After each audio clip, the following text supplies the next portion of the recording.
with Dominic Fortini. A couple of early morning problems across the Chicago area being resolved. You still have some problems on the north side as Broadway closed right near Cornelia. That's because of an earlier SWAT situation.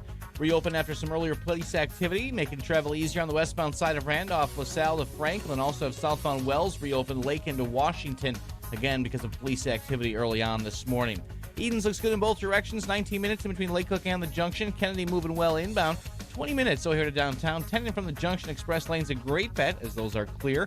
Inbound side of the Eisenhower, 29 minutes in from Route 390. Looking good on the outbound Stevenson. Watch for some minor delays developing inbound near Cicero. 35 minutes in from 355. Inbound Ryan gets cramped at 71st and then at 18th. That's traffic. I'm Dominic Fortini on AM 560, The Answer. Chicago's Morning Answer continues next. In our 1-hour heating and air conditioning weather center, we're finding a pleasant day ahead. Sunshine mixes with clouds, high 81, currently 64. Next news coming up at 6. Chicago's Morning Answer with Dan and Amy continues next on AM 560, The Answer. This hourly segment is brought to you by In the Know with Wealth Management Group, hosted by Craig Bolanos. Heard Sunday mornings at 10. If you're looking for the latest news, insight into what it means, and the sharpest opinion, there's only one station in Chicago where you can turn, and it's this one. We're AM 560, The Answer. Top of the morning, Dan and Amy again. We're taking the Mueller testimony live at 7:30 a.m. He starts before the House Judiciary Committee, then goes over to Intel around lunchtime. We're giving you a pre-game show. And with respect to Bob Mueller, I want to give you a little taste of what you're in for, this scintillating, charismatic Bob Mueller. Well, we don't know if he's going to be. We know he doesn't want to do this, but what his demeanor is going to be. Is it going to be reluctant? Is he going to be combative? We'll know pretty soon. Well, his demeanor is going to be what his demeanor has been for the last 50 years. What's the demeanor you saw at his press conference a couple of months ago. Bob Mueller explaining the Mueller report after Attorney General Barr had testified upon its release before Congress because, Bob Mueller wanted to have his say without questions and that be the end of it. Of course, it wasn't, but here's what Bob Mueller's say was then. The first volume of the report details numerous efforts emanating from Russia to influence the election. This volume includes a discussion of the Trump campaign's response to this activity, as well as our conclusion that there was insufficient evidence to charge a broader conspiracy. All right, that's volume 1. Get a hold of yourself. Wow, wait. I know you're all lathered up listening to him. I don't know what to do. Characterize the process and the conclusion that's in plain lettering in his report. But okay, Bob Mueller on volume 2. If you thought his summation of volume 1 was good, you haven't heard anything yet. And in the second volume, the report describes the results and analysis of our obstruction of justice investigation involving the president. The order appointing me special counsel authorized us to investigate actions that could obstruct the investigation. We conducted that investigation and we kept the office of the acting attorney general apprised of the progress of our work. And as set forth in the report, after that investigation, if we had confidence that the president clearly did not commit a crime, we would have said so. We did not, however, make a determination as to whether the president did commit a crime. The introduction to the volume 2 of our report explains that decision. It explains that under long-standing department policy, a president cannot be charged with a federal crime while he is in office. Do you have a cattle prod? Okay, Bob. Okay. Why don't you take a break? For his encore, you can expect Bob Mueller to read passages from the Federal Register. Here's the thing, but substantively on the matter of obstruction, where he didn't reach a conclusion. There's some questions to ask there, and particularly his very clever phrasing of if we would have found the president innocent, we would have said so, which turns the presumption of innocence standard on its head. It's something you would never ordinarily hear from a prosecutor. And I think that's what the Democratic Congress members are going to focus on. That's going to be one of them. That's going to be no for sure. question. No question. And they're going to hammer that home, and then different lawmakers are going to ask the same question in different ways. A question for Bob, though, on the relying on the Justice Department Office of Legal Counsel memo against indicting a sitting president as his cover story for not reaching the conclusion everybody expected him to reach. The underlying memos don't say anything about finding criminal conduct in a special counsel report, do they, Bob? Bob, isn't it true that Barr and Rosenstein encouraged you to reach a conclusion on both crimes of obstruction and collusion? If you were concerned about your interpretation of DOJ memos, why didn't you follow the standard approach, particularly now that you followed in other matters, of requesting an opinion from the Office of Legal Counsel during your investigation? If there was disagreement among your staff on the scope of obstruction provisions, why didn't you likewise request an opinion on that? Those are some of the questions raised by Jonathan Turley, law professor at George Washington. Excellent questions. Well, you would expect so from Jonathan Turley. Very good questions. So what the Democrats think they're hanging their hat on, if Republicans are properly briefed and ready to address where the Democrats will go, Bob has some difficult questions to answer. 312-642-5600, turnkey.pro answer line. 64636DA, turnkey.pro text line. David and McCook, you're on Chicago's Morning Answer. Hey, good morning, guys. This is going to be a real nail biter. I'm going to be on the edge of my seat, but I'm not sure whether to watch the Bob Mueller testimony or a soccer game. Yeah, right, sure. Thanks, David. Randy in Crown Point.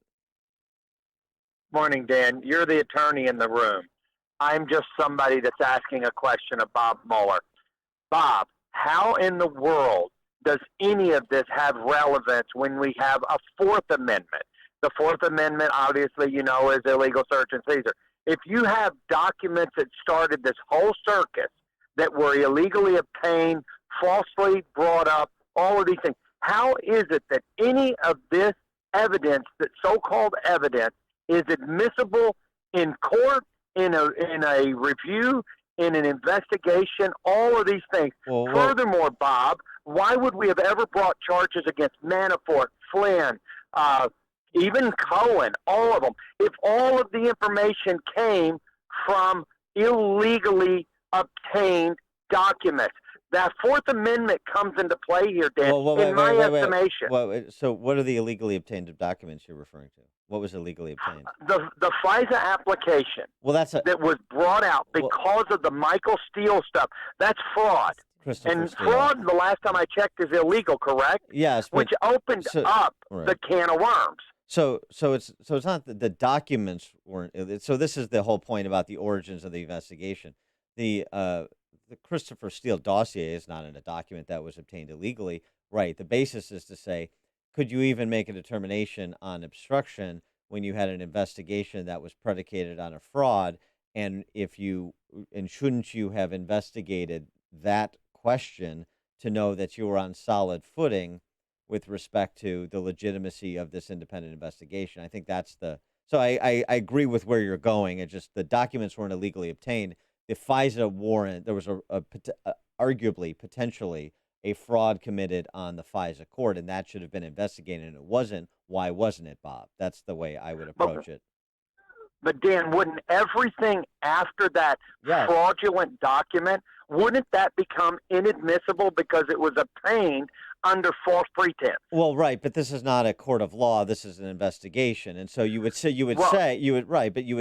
that since the predicate was not established, then everything that flows from it is effectively sort of a quasi fruit of the poisonous tree problem. And so, yes, I agree. Thanks for the call, Randy. I agree with the direction you're going. I just phrase it a little bit differently, but that's an issue, and that's an issue that was brought up. Another issue, too, with respect to the investigation, count one, when did you and your team make a determination that no American was involved in colluding with the Russians with respect to the 2016 campaign? And that question will come during the House Intelligence Committee's hearing. And with respect to that, does that include everybody on the other campaign too? Did you actually look into the other campaign, or are you just exonerating the only subjects of your investigation, which was who were the people in Trump's orbit, people in Trump's campaign? Because see, you think the collusion argument is done, dead and buried, but it's not. They're still arguing. Some are still arguing collusion, or still trying to point to collusion, because the Trump Tower meeting wasn't an obstruction matter. It was arguably evidence of collusion, which was proven false. Which was right, but by the Mueller report. Mueller says there was no collusion. But Jim Comey yesterday with Nicole Wallace on MSNBC, the needy high school sophomore. Listen to Jim Comey say what the most important things to address in today's hearings are. Well, the first volume focuses on that Russian interference, and to my mind, the most important finding of the special counsel is that there was a long series of contacts between people associated with the Trump campaign and Russians, and the two of those contacts are particularly troubling. One, his foreign policy advisor talking to someone who was representing the Russians about the prospect of them weaponizing dirt they had on Hillary Clinton in the form of emails. And second, that the senior campaign team took a meeting at Trump Tower in June of 2016 that they were told in writing was part of Russia and its government's efforts to help Mr. Trump. Those are two things that I think will surprise a lot of people who have just listened to the Attorney General and the President and who haven't read the report. Well, Jim, is he reading something different? No, I mean there's 14 pages are devoted to the Trump Tower meeting in the Mueller's report. Yeah, that's right. And Jim, refresh our recollection in Volume 1, where Mueller did draw a conclusion. What was the conclusion? So was Mueller wrong? Regarding the Trump Tower meeting, you didn't find that the mere meeting with Russians constitute a crime. Is that correct, Bob? And he'll say, yeah. Were you limited in any way from indicting Donald Trump Jr., the principal of that meeting, or the other individuals in that Trump Tower meeting? Were you limited in any way, Bob, if they were engaged in criminal conduct? If you found evidence of criminal conduct, were you limited in any way from going after, prosecuting, or referring for prosecution individuals at the Trump Tower meeting? No. So then what do you have, Jim? Bob? I mean, this is really Jim making the argument, not Bob, but that question has been essentially and exhaustively answered. And Jim Comey's still sticking to it as the most important thing. You'll recall, too, just bringing in all the players here, Jared Kushner was asked about that Trump Tower meeting when he sat down for an interview several weeks back with Axios. Here's what Kush had to say. Let's talk about one thing that you did do. On June the 8th, 2016, you were sent an email with an offer of help for the Trump campaign from the Russian government. I'm sorry, which email are you talking about? The email from Ron Goldstone. Look, Jonathan. No. My question to you is, why didn't you pick up the phone and call the FBI? It was an email that said Russia, that said the Russian government was trying to help. Like, why didn't you do that? Jonathan, we're in a place now where people are playing Monday morning quarterback and they're being so self-righteous. Let me put you in my shoes at that time, okay? I'm running 3 companies. I'm helping run the campaign. I get an email that says show up at 4 instead of 3 to a meeting that I'd been told about earlier that I didn't know what the hell it was about. Okay, I show up at the meeting, I stay for 15 minutes, it's a clown show. One second, no, let me finish this. I text my assistant and say, can you give me a call to get me the hell out of here? This is a waste of time, I leave. I never would have thought about that meeting again, okay? Had there been something that actually was nefarious at that meeting that came up, maybe we would have done something different. But the reality is that the meeting was a total waste of time. I need to stop you there. We're talking about Russia here. They are a long-term adversary of the United States. Decades of hostility, including spying. Does it not set off at least some alarm bell when you see an email saying that the Russian government wants to help the campaign? Like I said, the email that I got on my iPhone at the time basically said show up at 4. I didn't scroll down. I never would have thought about that. It had Russia in the subject line. Again, I would get about 250 emails a day. And so I literally saw show up at 4. I showed up at 4. Would you call the FBI if it happened again? I don't know. It's hard to do hypotheticals, but the reality is that we were not given anything that was salacious. And so it was a clown show. That's funny. Right. So not calling the FBI to report a clown show, not a crime. Not me saying it. Bob is saying it. Aren't you, Bob? Mike on the north side. You're on Chicago's Morning Answer. Good morning, kids. Thanks for taking my call. Before we get all hot and bothered about the FBI, let's remember a couple of things. One, the Tsarnaev brothers. Russia warned us about the Tsarnaev brothers. The FBI dropped the ball, and people got killed and maimed, children included. Richard Jewell in Atlanta. How many months did they spend on that guy, ruining that guy's life, and then they realized he was the wrong guy? And, of course, look at the great city of Chicago. They investigated Chicago for 15 years. They couldn't find anything the Dailies or Vanekos did wrong, and now they want to act like they're the experts at everything? They should be dragged out in the street and beaten with baseball bats. They're a waste of money. Defund them. Let ATF take over their jobs. We don't need them. They're a bunch of political clowns acting self-important. I think you mean beaten with brickbats. Rhetorical beating, Mike. Yes, thanks for the call. Craig in Mount Greenwood. Hey, Dan and Amy. Hi. Yeah, it's us. All right. Both Comey and Mueller going into this before this Trump thing, I thought that their reputations and everything on it was they were good guys above. Both of these guys have destroyed their own reputations by being political hacks. I think the biggest thing that comes out of this is everybody, including those two clowns, destroy their careers or their reputations after they, leave their careers and like that, going after this Trump. It's unbelievable because I thought those guys were, everybody thought those guys were above board. If you remember how everybody, both sides talked about Mueller and Comey, the big takeaway is to shows how everybody, including guys like this, are willing to take and risk their careers and reputations to get Trump. It's not going to work. It's just amazing. Thanks for the call. Thanks for the call, Craig. Connect with Dan and Amy on the AM 560 The Answer mobile app. Just text the word app to 64636 to download the app today.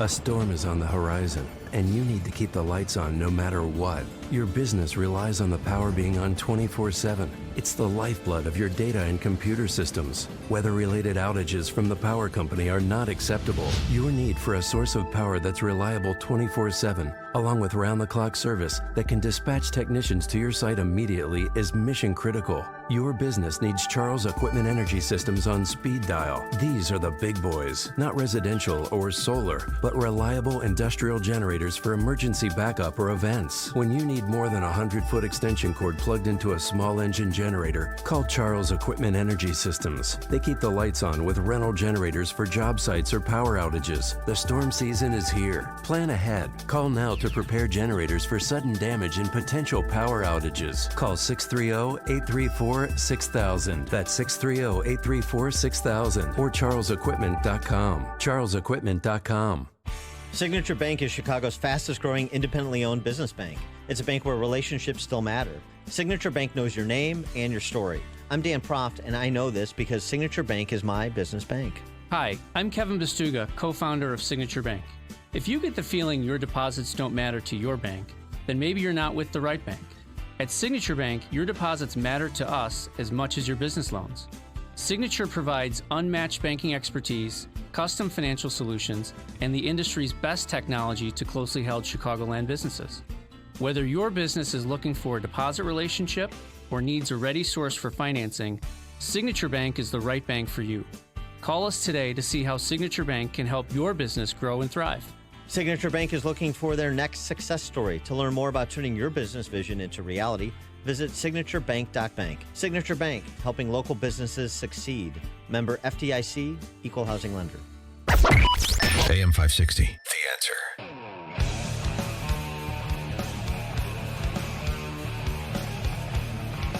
Dan and Amy, and again, welcome to our Mueller pre. 7:30, we take Mueller's testimony before the House Judiciary Committee live. But it won't be nearly as entertaining as Attorney General Bill Barr before a congressional committee. So remember when he testified before the Senate? Oh, yeah. these exchanges, like the one he had with Dick Blumenthal, Stolen Honor Blumenthal, about the questions surrounding the release of the Mueller report, and then Mueller sending Barr a letter regarding that report and the release, and Bill Barr explaining the disagreements they had that led to the letter. So just since we got to get all the players here, so refresh everybody's recollection. Bill Barr and Dick Blumenthal, why did Mueller send you that letter suggesting that he wasn't pleased with how you rolled out his report? I said, Bob, what's with the letter? Why don't you just pick up the phone and call me if there's an issue? And he said that they were concerned about the way the media was playing this and felt that it was important to get out the summaries, which they felt would put their work in proper context and avoid some of the confusion that was emerging. And I asked him if he felt that my letter was misleading or inaccurate, and he said no, that the press, he felt that the press coverage was, and it was, and that a more complete picture of his thoughts and the context and so forth would deal with that. And then Blumenthal suggested that he get some information, some transcripts, some notes with respect to the call that Bill Barr had with Bob Mueller about the letter he sent, per Barr's characterization of it, as you heard there, concerned about the media, not about what the Attorney General had written. And that's when this happened. Did you make a memorandum of your conversation? Huh? Did you make a memorandum? No, I didn't or make did a anyone memorandum. else? What? Did anyone, either you or anyone on your staff, memorialize your conversation with Robert Mueller? Yes. Who did that? There were notes taken of the call. May we have those notes? No. Why not? Why should you have them? Oh, that's great. And then the next day, he didn't even show up. I wonder if there'll be any moments like that with Mueller, because Mueller is a man of sparing words, and he may not like to be used as a political football, which is exactly what both sides are going to try and do today. Coming up on Chicago's Morning Answer, it's Mueller time all morning long. Yeah, more Mueller pregame. You'll hear from more of the players in this running melodrama at 6:06. And later, guess who was supposed to be on the Eastland? But first, let's get into the newsroom. Here's Mike Scott. SWAT on the scene of a standoff on the north side of Chicago. WIND Chicago News Time is 6 o'clock. What's this all about? I'm Dave Anthony, Fox News. President Trump tweeted that last night, upset that Robert Mueller will have a lawyer the president calls a never-Trumper by his side when he testifies before the House Judiciary Committee next hour. Aaron Zebley will be allowed to answer questions sworn in at the Intelligence Committee hearing later. My questions are going to be directed to Robert Mueller. They're not going to be to Aaron Zebley. In fact, I want Robert Mueller to answer the questions, in spite of the fact that you had 19 Democrat lawyers out to get the president. They still found nothing. Republican Congressman Jim Jordan, Democrats disagree. Judiciary Chairman Jerry Nadler. They've said no obstruction, no collusion. He was totally exonerated. Although those three statements are not true. The Justice Department, in a letter sent to Mueller earlier this week, warned the former special counsel not to go beyond what's in his 448-page report. House Democrats hope to get Mueller to state explicitly that President Trump would have been criminally charged were it not for DOJ regulations. That, however, would be beyond Mr. Mueller's report. That's Fox's John Decker. Facebook reportedly ready to agree to a settlement with the government over inadequate privacy practices. The Wall Street Journal story says Facebook could pay a more than $100 million fine. Now, the social media giant and Google and Amazon and Apple apparently about to be under more scrutiny. The Justice Department's opening an antitrust review into big tech firms. This probe comes as a growing number of lawmakers and even President Trump have called for stricter regulation. Some lawmakers have even called for the breaking up of some of the big tech companies, including some Democratic 2020 contenders. Fox's Kristen Fisher. A federal judge stepped in just before midnight to block 3 new abortion laws set to take effect today in Arkansas. It's a 14-day restraining order. One law bans abortions at 18 weeks of pregnancy. Another prohibits an abortion sought because the fetus was diagnosed with Down syndrome. This is Fox News. Partly cloudy skies, 64 degrees at 6:02 on AM 560. The Answer. Good morning. I'm Mike Scott. Authorities are clearing the scene of a standoff on the north side. Police responded to calls of a disturbance last night in the 3400 block of North Broadway, where they discovered a person who had barricaded themselves inside of a building. SWAT was then called in. As police clear the scene, there's no word on any injuries. Mayor Lightfoot is set to introduce an ordinance at today's city council meeting that would reform how Chicago handles fines and fees. This ordinance has 3 main elements: payment plan, reform, reducing city sticker penalties and tickets, and ending driver's license suspension for non-driving violations. Chicago police for years apparently compiled profiles on everyone who spoke at public meetings of the city's police disciplinary panel. The Tribune reports the profiles of activists, union officials, even relatives of one innocent woman killed in a high-profile police shooting were compiled in a process that included running criminal background checks. A lawyer for a former Northwestern University professor charged in the sexually charged 2017 stabbing death of his boyfriend responded to a co-defendant's guilty plea with a vow to continue fighting the charges. Wyndham Latham's attorney, Adam Shepard, telling reporters that Andrew Warren appears to be blame-shifting, that he expected to attack Warren's credibility at trial, but there has been no trial date set. Add Illinois U.S. Senator Dick Durbin to the list of Democrats who now regret pushing Al Franken out the door. Franken, the former Minnesota senator, was pushed out by Durbin and Illinois junior Senator Tammy Duckworth. They now wish they didn't rush to judgment after 7 women complained about Franken's past sexually boorish behavior. Giants over the Cubs, 5-4 in San Francisco. Marlins cruise to a 5-1 win over the White Sox. Bulls revealing their preseason schedule starting October 7 against the Milwaukee Bucks. The news service of Compassion International. It's easier to change the world than you think. Sponsor a child in extreme poverty with Compassion International. Just text the word child to 83393 to sponsor right now. 6:04, a check of traffic and weather on the way next on AM 560. Dennis Prager explains the people we're fighting against. Fox News reporter was reporting on the win of the American soccer team, and then behind him were fans of the team, and they all started screaming F Trump. The low caliber of hatred of the president, of people who hate the president, it is remarkable. Is it true for every single person who hates the president? No, it isn't. Is it true for the great majority? I think it is. The Dennis Prager Show, weekdays at 11, right before Sean Hannity at 2 on AM 560. The Answer. When the sand gets hot, you gotta move fast, like a dog chasing a Frisbee. Move just as fast to the Ford Hurry Up and Save sales event. Because for the first time ever, you can get 20% estimated savings on select Ford vehicles. Plus, earn complimentary maintenance through Ford Pass Rewards. Don't let this hot deal on America's best-selling brand pass you by. Get into the Ford Hurry Up and Save sales event.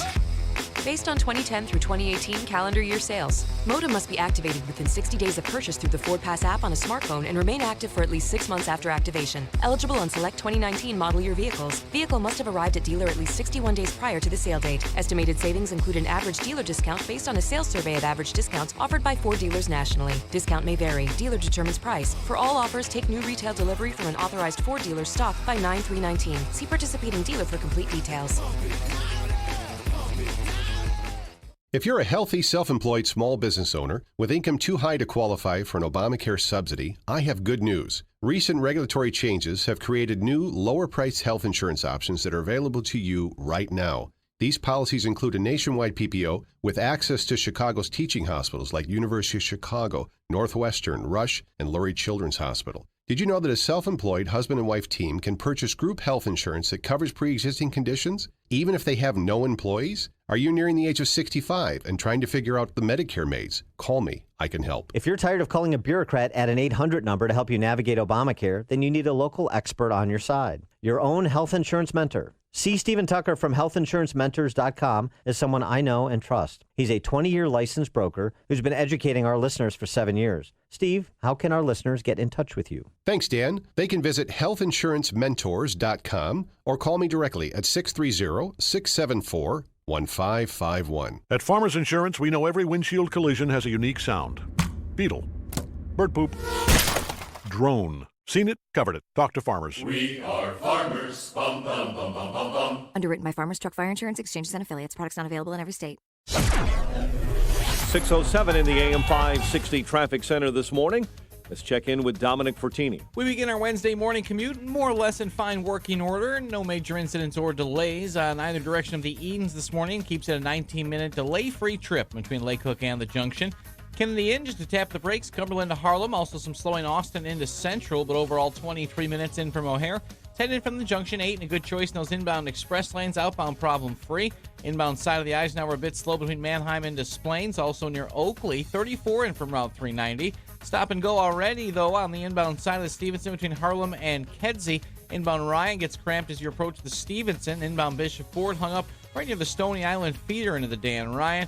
Lakeshore Drive in both directions of the Jane Addams looking good. That's traffic. I'm Dominic Fortini on AM 560, The Answer. Chicago's Morning Answer continues next. Your official Chicagoland weather forecast from the 1 Hour Heating and Air Conditioning Weather Center and meteorologist Steve Williams. A mix of clouds and sun. It'll be a pleasant day today, high 81. Clear to partly cloudy tonight and a low 61. Sunny to partly cloudy, nice day tomorrow, the high 84. Mostly sunny, a little bit warmer Friday, high near 88. I'm Steve Williams on AM 560, The Answer. 63 at O'Hare. Next news, 6:30. Chicago's Morning Answer with Dan and Amy continues next on AM 560, The Answer. This hourly segment is brought to you by Get Down to Business with Shalom Klein, the show for business and jobs powered by Tandem HR. Heard Sunday evenings at 6. This is Chicago's Morning Answer with Dan Proft and Amy Jacobson on AM 560. The Answer.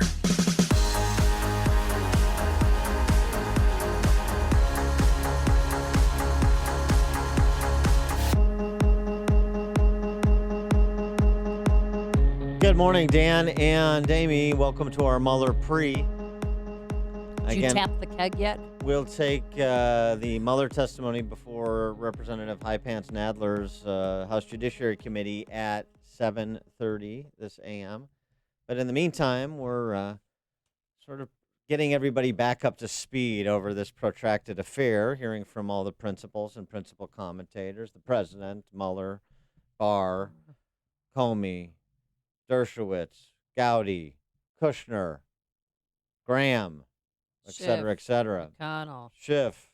And with the Democrats, it's just restating the president's a bad guy who committed acts we can't provide any evidence to solidify, but he should be impeached because I said so. That's like that's no justice, no peace, Maxine. That's Brad Sherman. That's Adam Schiff. That's Eric Swalwell. That's obviously Jerry Nadler.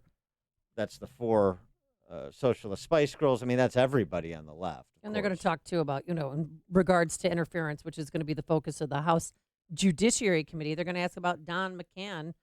Was he ordered by President Trump to fire Robert Mueller? You'll get things like that all morning. Yeah, and that's fine. That was one of the instances of possible obstruction. Mm-hmm. Yeah. But did you see what Maxine Waters tweeted yesterday?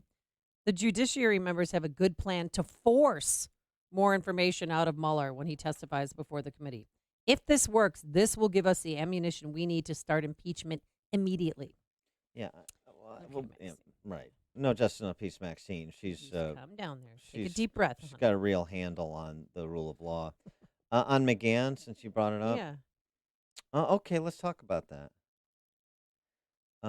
You found evidence of various non-criminal motivations and not clear corrupt intent. Right? That's what Barr said with respect to the allegation that he directed McGahn to fire Mueller.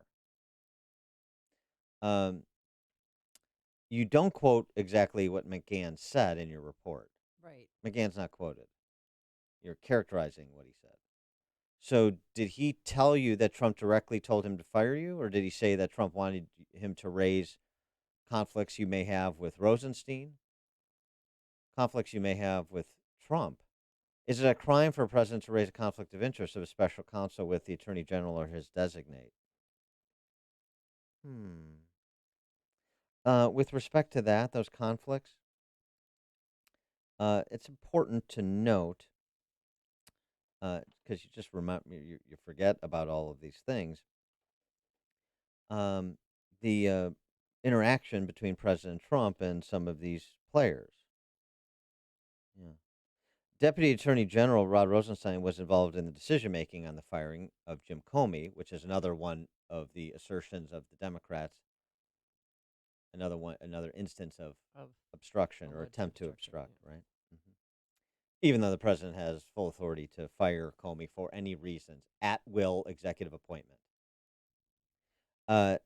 Okay, so that's one of the assertions.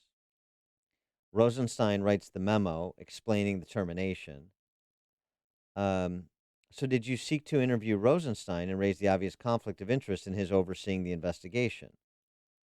Right, because if you're suggesting this is one of the, on the list of 10, possible obstruction, Rod Rosenstein was involved in that firing. He wrote the memo. Rod Rosenstein is your supervisor on this investigation. That's a conflict. Did you discuss it? Yeah, Mr. Paragon of legal ethics. You met with Rosenstein and Attorney General Barr weeks before the release of the report, didn't you? Both told you to identify grand jury material to allow for its expedited release. You didn't do it. Why not? Why not? Why did you disobey the order of a supervisor, superior? Also, remember how Mueller met with Trump? Oh, yeah. And the assertion was that Trump offered Mueller a job. You know, that Mueller wanted a job, right? So that previous communication with the president, is that a conflict of interest? Did you run the conflict check on that? Now he's a target. So we can do the obstruction of justice. We can run that list of those 10 items in the Mueller report all you want. I wonder if some of the questions that we're raising now and have been raised by individuals like Jonathan Turley, George Washington Law, are why Mueller decided to punt on obstruction. This was the reaction back a couple of months ago to Mueller's presser from Alan Dershowitz. What I saw today was him putting his thumb, his elbow on the scale when he said, quote, if we had had confidence that the president clearly did not commit a crime, we would have said so. That was absolutely inappropriate for him to say. It was worse than anything that Comey said when he exonerated Hillary Clinton and then said, but she engaged in extremely careless conduct. Everybody condemned that. This is much, much worse. And it does show that he had a motive to help the Democrats here. There's no other possible motive why he would have gone out of his way to say that. He could have easily said the opposite. If we had confidence that the president didn't commit a crime, we would have said it. If we had confidence that he committed a crime, we would have said it. But no, he emphasized only the possibility the president might have committed a crime. That went well beyond his authority as special counsel.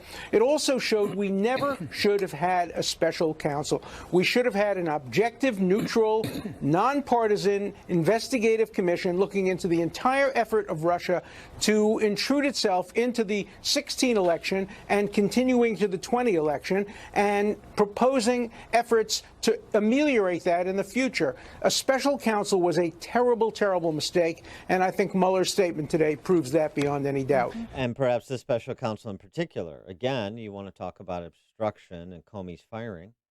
Bob, you met with the president, one of the first two after his firing. Presumably, the topic of Comey's termination came up. Did it or didn't it? And in what context? And if it did come up, now you're later appointed special counsel to investigate the president who allegedly was offering you a job to replace Jim Comey. Is that a conflict? Tom in Deer Park, you're on Chicago's Morning Answer. Good morning, Dan and Amy. You know, this Mueller investigation, it's very complicated.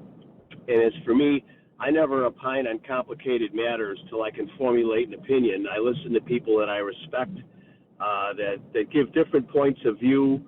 I have not read the report, but as of yesterday, my mind is made up. And the reason is the President of the United States, in front of a bunch of teenagers at Turning Point USA, informed the innocent teenagers that according to Article 2 of the Constitution, the president can do whatever he wants. So I have a couple kids, they're no longer teens. I know, Dan, you got the two imaginary, and Amy, you always speak so fondly of your kids. I'm just wondering what you guys think about the president telling Turning Point USA kids some new facts on the Constitution. Yeah. All right. Thanks for the call, Tom. I mean, you know, the president can't do whatever he wants. You know, Tom from Deer Park has just learned that the president is imprecise with words when he's riffing. Really? You know, this just in? We're riffing in front of a friendly audience. If the president thought he could do whatever he wanted, then there were ostensibly a lot of things that would have been done that weren't. Isn't that right, Tom? Isn't that right? So whatever he wants is, you know, I don't know what the context was. I didn't watch every utterance from his little event yesterday. Who cares? Honestly. Look at the restraint on presidential power. Restraints on presidential power. This president has been enjoined by courts of law more than any president in American history with respect to, and for political reasons, so mostly related to immigration policy, where the president actually does have powers that are being wrongly limited for political reasons by federal district courts. And are having to be leveled up to the Supreme Court for final adjudication, and have to so far, as with the temporary ban on persons from particular countries until they can be vetted, to the president's favor. And the things that perhaps constitute obstruction in the mind of Bob Mueller, per his lack of conclusion on the topic in his report, you know, those the things that the Democrats want to hang their hat on didn't happen. And the things that did happen, like the firing of Comey, is provided for in Article 2, isn't it? So, I mean, there's the president riffing at a public meeting, and then there's 2.5 years of evidence of the president following the rule of law, being restrained by courts when the courts rule, and, you know, hashing those matters out in a court of law. Sometimes he wins, sometimes he loses. Voting things up or down in Congress, repeal and replace of Obamacare. Sometimes he wins. Well, sometimes he wins on legislative matters, and sometimes he loses, like when John McCain forestalled the prospect of repealing and replacing Obamacare, didn't he? So, I mean, you know, if you're going to be a never Trumpers, fine. Listen to the arguments, but let's make better ones. If you think some utterance from the president before Turning Point USA is going to, you know, be some sort of kill shot, I mean, who's the teenager, really? Candace in Mount Pleasant, Wisconsin. Morning. 3 points from the last caller. I don't get my news from Washington Post because that is absolutely fake news. And secondly, what we learned last week from the Google hearings from Epstein, who I believe was on your show, was that Google is the one who swayed votes 2 to 6 million for Hillary Clinton by their manipulation, and no attention is on that by the Democrat Party because, they're in together in pocket. And the third point I want to make is Candace. What was your third point? We You broke lost up. you on the third point. Go ahead. I'm sorry, my third point is that when Roger Stone asked for the Russian information that the government is accusing them of, they can't find it. It's always, the 302s from Flint, we can't find it, it's gone. I mean, so if you don't have any, evidence, then you don't have a case. You know what I mean? So I'm tired of hearing about this case. I wish it'd go away. Well, thanks, Candace. I think that's where most of the nation is. It's like a hot, steaming cup of information to start your day. It's Chicago's Morning Answer on AM 560. The Answer. Scoundrels are not exclusive to politics. They're smart enough to occupy necessity service industries like the automotive business. As a real estate broker, my car is a lifeline and a total necessity to my business and my family, which is why I had to seek out an honest, truthful auto service provider. For over the past decade, I've put my trust in Craigies Mobile Service Center on Lake Street in Addison. Craigies handles full auto repair on foreign and domestic vehicles. They pride themselves on providing you the best cost-effective auto repair and expert advice. Craigies has full service bays and truck lifts that can service and manage your whole fleet. They also provide priority service for your business and can track each vehicle, alerting you to the repair before you need it, keeping your guys on the road. Since 1959, Craigies Mobile Service Center has thrived through 10 presidential administrations, giving you reputable, dependable, and honest auto repair. Do yourself a favor. Just go into Craigies on Lake Street in Addison. See my guy Vic. He'll set you up. Tell him Sean from Elmwood Park sent you. I approve of this message. Did he say, I approve of this message? No, he said, I approve of that message. D's, Dems, and Doge, huh? All right, our good friend, Mike Lindell, the MyPillow guy, you've seen him on TV. He has authorized us to make the best offer ever on radio or TV. For a limited time, you can get a 2-pack of premium MyPillows for only $69.98. That's only $34.99 per pillow. Again, it's the lowest price ever offered in the history of MyPillow. But you have to go to MyPillow.com, type Amy, A-M-Y, in that promo code. Justin Kosick, big spender there, got his mom a 2-pack of MyPillows for her birthday. What a great son. And you can do that too. Keep one pillow for yourself. Give one as a gift. $69.98. Best offer ever in the history of MyPillow. Plus, you can get 30% off pet beds, mattress toppers, and those Giza cotton sheets that I know you'll love. They come in various colors and sizes. So act now to get the brand new, absolutely lowest price ever offered of the 2 premium MyPillows for only $69.98. And then 30% off everything else. But you have to put Amy in that promo code or call 800-489-0201. That's 800-489-0201.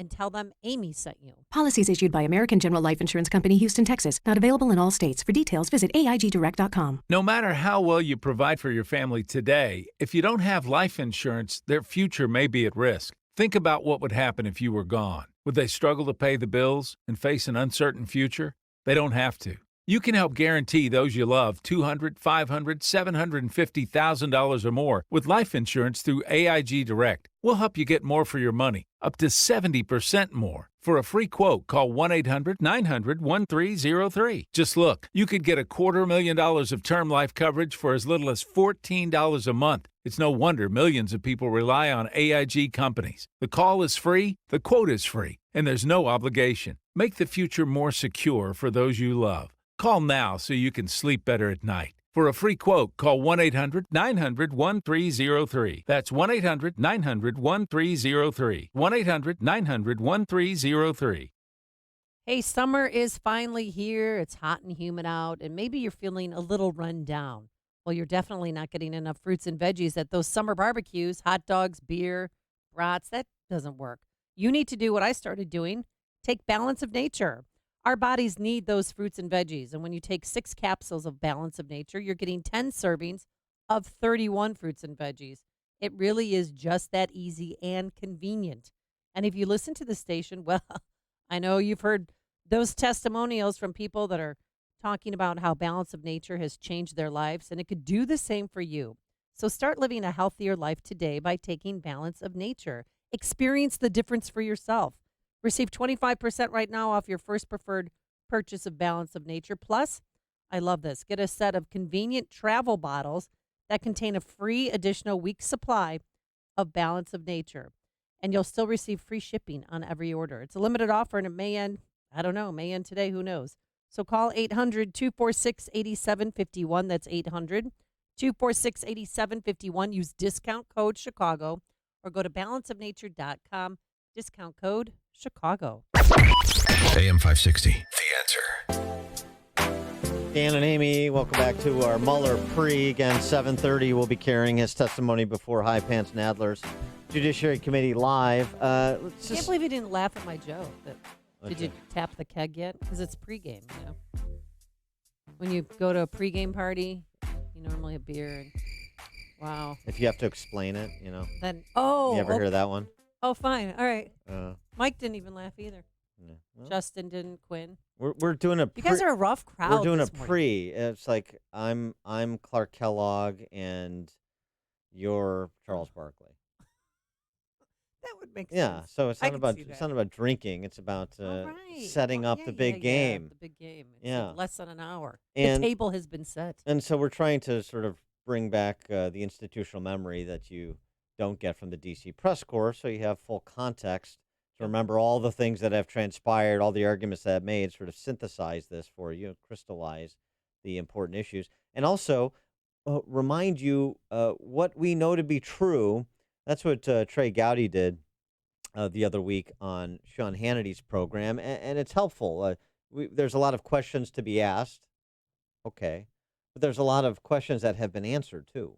The hearing next week with Mueller will be a carnival. It'll be a freak show. Think back to March of 2017, Sean, when Devin Nunes had a public hearing. I love Devin, but public hearings don't turn out well no matter who calls them.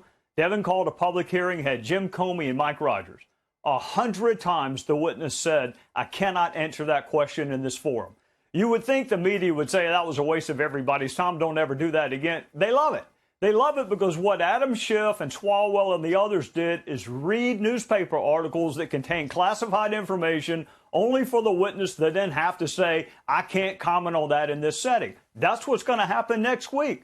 Mueller's report's out. He's not going to deviate from the four corners of that report, but that will not keep House Democrats from asking. The focus will be on the question, not the answer. Mark my words. The other thing that's going on, I love Peter King. But Republicans have got to get better at not always promising what's getting ready to come. Look at what already exists. Look at what Horowitz found. Strzok and Page with a historic level of bias. You have a dossier that was used in a court pleading that was not verified. You have Steele, who was defrocked as a source, but yet continued to provide information to the world's premier law enforcement agency. And you got a DOJ senior official and Bruce Orr, who is in the chain of evidence from Fusion GPS to the DOJ. We shouldn't have to promise anything else. That ought to be enough for my fellow citizens to say, you know what? Something ain't right. Something ain't right. Trey Gowdy also mentioned in a separate interview a couple weeks back with Martha McCallum that there is evidence to answer some of the questions we have that haven't been answered yet.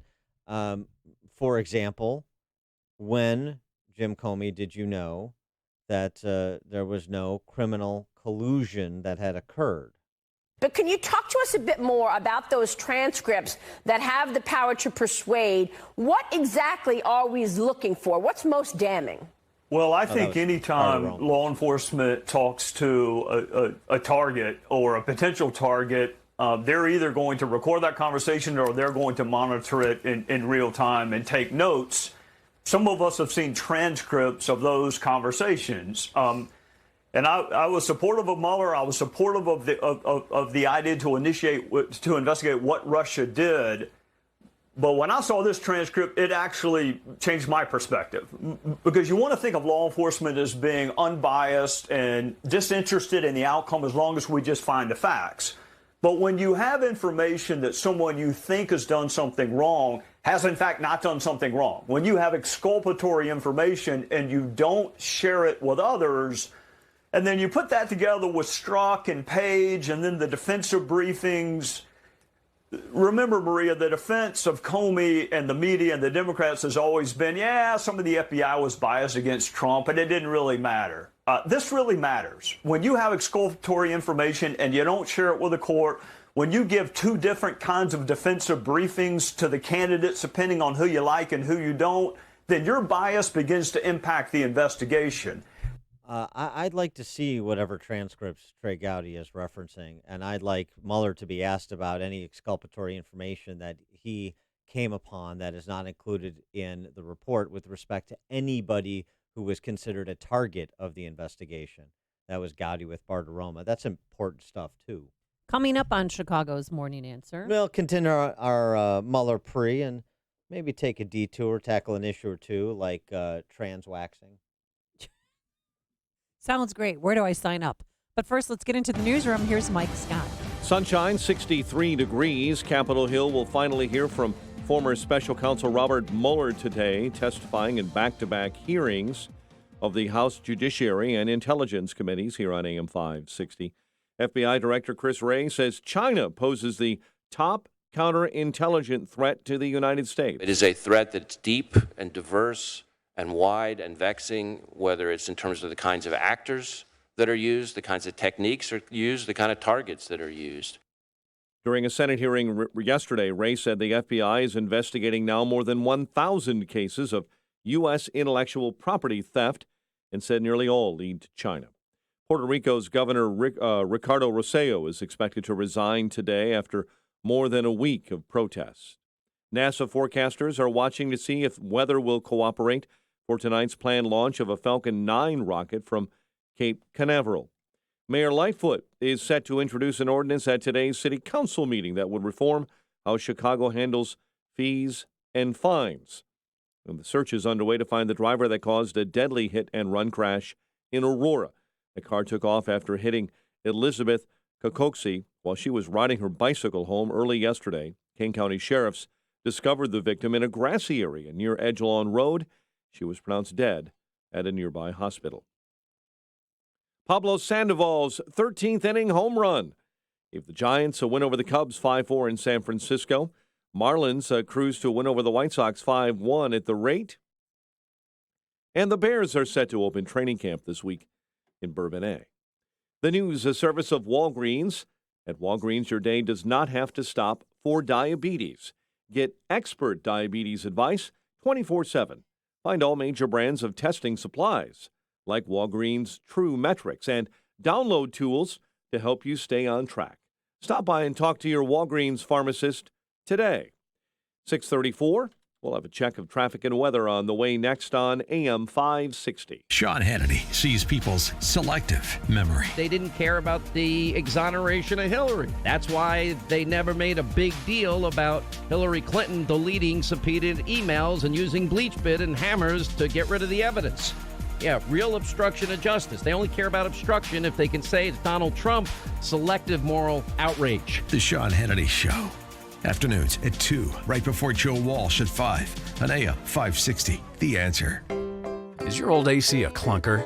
Does it clunk, leak, or make weird noises? Could be it's on its way out. Luckily, the highly trained techs at your local 1-Hour Heating and Air Conditioning will replace your AC with new top-tier equipment. And isn't that what you want to hear? Right now, get big savings on a complete cooling system. Call 855-1-HOUR. Your comfort is just a call away. Call 1-HOUR. Terms and conditions may apply. Call for details. Independently owned and operated. Licensed in the respective state or county. Hey, Craig and Leslie here from In the Know. We know how important it is to take a partner in the passenger seat when you're on a long road trip. You need a trusted friend and a voice to help you navigate through the hills and valleys of your journey. We want to be that voice for you on your road to retirement. Absolutely. Our whole team at Wealth Management Group will be by your side for the long haul. Let Wealth Management Group be your compass and your guide to retirement. Find us at investwithwmg.com and tune in each week to In the Know Sunday mornings at 10 right here on AM 560, The Answer. Message and data rates may apply. Individual results may vary. Exclusions apply. But hey, I'm buying a huge flat screen TV so I can finally see it without my glasses. Why not just get LASIK at the LASIK Vision Institute? That's what I'm doing. My glasses and contacts are a pain. I'd love to finally get rid of these, but who can afford LASIK? You can. Because the LASIK Vision Institute is offering dramatically low prices and an absolutely free consultation. Just text TRY to 350-350. The LASIK Vision Institute has already performed over 1 million procedures. They use the latest FDA-approved LASIK technology that helps the majority of patients achieve 20/20 vision for a fraction of what others charge. Better vision, better value. The LASIK Vision Institute. Make this the year you finally get LASIK. For a free consultation plus an extra 20% discount, text TRY to 350-350. You'll see for free if LASIK is right for you. That's TRY to 350-350. It is 6:36 on AM 560. That means time for a dry basement and a healthy home. Time to call Permaseal 800-421-SEAL. In the AM 560 Traffic Center, here's Dominic Fortini. Emergency crews on the scene of an accident on the outbound side of the Edens this morning with a car and a ditch at Wilson. State Police and IDOT are on the scene. Inbound side of the Kennedy, got an earlier stall in the left lane picked up from Kimball. Watch for delays Cumberland to Lawrence, then at Irving Park. 27 minutes O'Hare to downtown. 12 in from the junction. 8 still looking good in the inbound express lanes. Outbound hung up on the west end near Bryn Mawr, 23 minutes downtown out to O'Hare. The inbound side of the Eisenhower busy between Manheim and Harlem, 43 in from Route 390, a half hour in from Manheim. Stevenson in locks up at Central, 49 in from 355. Inbound I-57, watch for delays near 103rd. Inbound Bishop Ford starts to tighten near 130th, and again right near Cottage Grove through the Dan Ryan. That's traffic. I'm Dominic Fortini on AM 560, The Answer. Chicago's Morning Answer continues next. Your official Chicagoland weather forecast. From the 1 Hour Heating and Air Conditioning Weather Center, a pleasant day ahead. Sunshine will mix with clouds and a high of 81. Currently 63 at O'Hare. Your next news update is at 7. Chicago's Morning Answer with Dan and Amy continues next on AM 560, The Answer.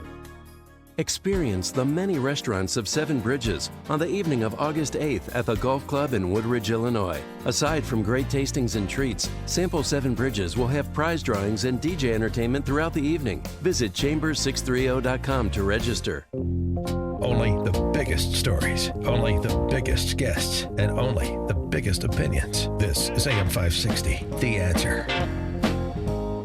Oh, yeah, football season is right around the corner, Dan. That's right. We got a ticket giveaway. Thanks to a friend of mine, Jeff Carter, who's a fintech guy in Chicago. He's pointsandfigures.com. That Jeff Carter. Right. We've had him on the He's show. been on the show, yes. Yeah, a sharp guy. Lovely man. Love his wife. Good family. Expectations for the Bears high this year. Maybe they'll even have a kicker who can split the uprights. Oh, I see what you did there. Too soon. Oh, that guy blew it. Didn't make it, by the way. He was, what? The kicker blew it. His last name's Blewett, and he was going to kick for the Bears. He didn't make the cut. Bears preseason kicks off Thursday, August 8th, Soldier Field against the Carolina Panthers. Cam Newton and company. Oh, yeah. We have a 4-packet of tickets to give away to an active duty member of the military or veteran. Let me emphasize, active duty military or veteran. We'll probably have you show your ID or DD-214 just to confirm. But for your chance to win these tickets, 4-pack, go to 560theanswer.com/football. That's 560theanswer.com/football. Again, active duty military veterans are eligible to win. And again, thank you to our friend Jeff Carter for providing these Bears Panthers tickets on August 8th. Awesome, and good luck. All right, we'll get back to our Mueller pregame, but I just wanted to give you your daily dose of the Socialist Spice Girls. I know you miss them. You know what would be great? If President Trump invited those 4 ladies to the White House. I think that would be a reality TV moment. What if they even invited him to play on one of Trump's golf courses? Like they could do a 5-some. That would be, actually, they could do a scramble format. It would actually be pretty cool. Yeah. But I don't think any of them would ever, do you think any of them ever swung a club? I don't know. If AOC didn't know what a garbage disposal was, I'm sure she doesn't know what a 4-iron or a 5-iron. Yeah, maybe she doesn't get out of the Bronx that much. That's true. That's fair concern. But I'm just saying that would be like a kumbaya moment. That how would be how about lunch? cool. Lunch at Mar-a-Lago with Melania. Wouldn't that be nice? Yeah. I don't know. It's just a visual I had the other day. I thought that would be a cool thing to have happen. Yeah, I don't think it's going to happen. In the 'cause meantime, they need each other. In the meantime, Brotherly Love Spice was at the Muslim Collective for Equitable Democracy conference in D.C. Oh, Pres- is there an acronym for that, Dan? President Trump not invited to that, and she continued prosecuting her case about Trump's inherent racism. I know that for many people who will say, these phobias need to be talked about,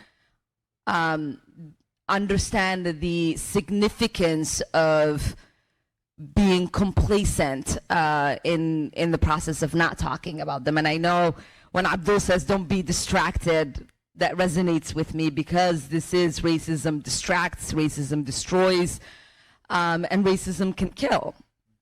And so, but we have to also confront it. So often, so many people walk around naive to the idea of how threatening this could be. And we see it creep into so many policies. I mean, right now, even when we're talking about the president, people will say, his remarks are racist, and will forget the inherent racism that has always been part of him, and how much he always takes an opportunity to others to vilify them and destroy their existence and ability to access our justice system. Inherent Racism, wasn't that a Thomas Pynchon book? Oh, no, that was Inherent Vice. Here's the thing. What inherent racism? So something somebody using the allegation of racism to stigmatize is complaining about Trump demonizing. The irony is delicious and completely lost on Omar. I have no idea what she was prattling on about before, neither does she. But I know the entire point of what her remarks was that Trump's a racist, and we're all supposed to just be, enwrapped in her rhetoric as she plods through whatever point she's trying to make. Interesting that she brings up though inherent racism, bigotry, and stuff. She's taking some water on from inside the boat. Brad Schneider. Yeah. Oh, from here. Yeah, North Shore Democrat. Bob Dole. He called the boycott, divest, and sanction movement, the BDS movement, right, which is backed by Hamas. Brotherly Love Spice, is backed by MFer Spice, a resolution introduced by Brotherly Love Spice in support of it, comparing the BDS, the boycott, divestment, and sanction against Israel, to America's boycott of Nazi Germany, comparing it to the Boston Tea Party. Brad Schneider calls that campaign bigoted, and he said that those who support it don't understand its impact. It denies the Jewish connection to the land of Israel. It's seeking to delegitimize and ultimately destroy the state of Israel. So this resolution, bringing the House together in opposition, has 3/4 of both Democrat and Republican sides, the support of 3/4 of both sides. I expect it to pass overwhelmingly tonight. He's talking about a House resolution that he's co-sponsoring in opposition to the position taken by the socialist, the much celebrated and very anti-Semitic, socialist Spice Girls, I should say. So just since we're on the topic, but no, there are other concerns that are implicated in Omar's remarks, and I just wanted to make sure you're aware of this. Why isn't Jan Schakowsky sponsoring that bill? Or maybe she she wrote it and then gave it to Brad. Like, I have to stay nice with these girls, so why don't you present this? No, it's not stay nice with these girls. These girls serve a purpose. They're race hustlers that are advancing Marxism. That's the cover, race, to advance Marxism, cultural and economic. And Jan Schakowsky, big supporter of that. So, it's the ends justify the means. She's Jewish. I don't know. Ends justify the means. Sit there and let that happen. Jan Schakowsky is a hateful, virulent communist. Calamity Jan, the husband of convicted felon Creamy Bob. They are terrible people, both of them. With respect to, though, the issue of racism, this a new medical news I wanted to make sure people were aware of. President, because you heard Ilhan Omar saying racism kills. Right. Well, one study / opinion that was published in JAMA. Did you put that copy back on my desk? I did. Thanks. 9 months beginning with November 2016, 3.2 to 3.6% more preterm births to Latina women occurred, above the levels of preterm births that would be expected. So premature birth. Prior to November 2016. November 2016. Right. Oh. What happened in November 2016? Trump was elected. And it threw women into premature births? Trump is causing Latina women to have a heightened incidence of preterm births. Okay. I mean, talk about a stretch.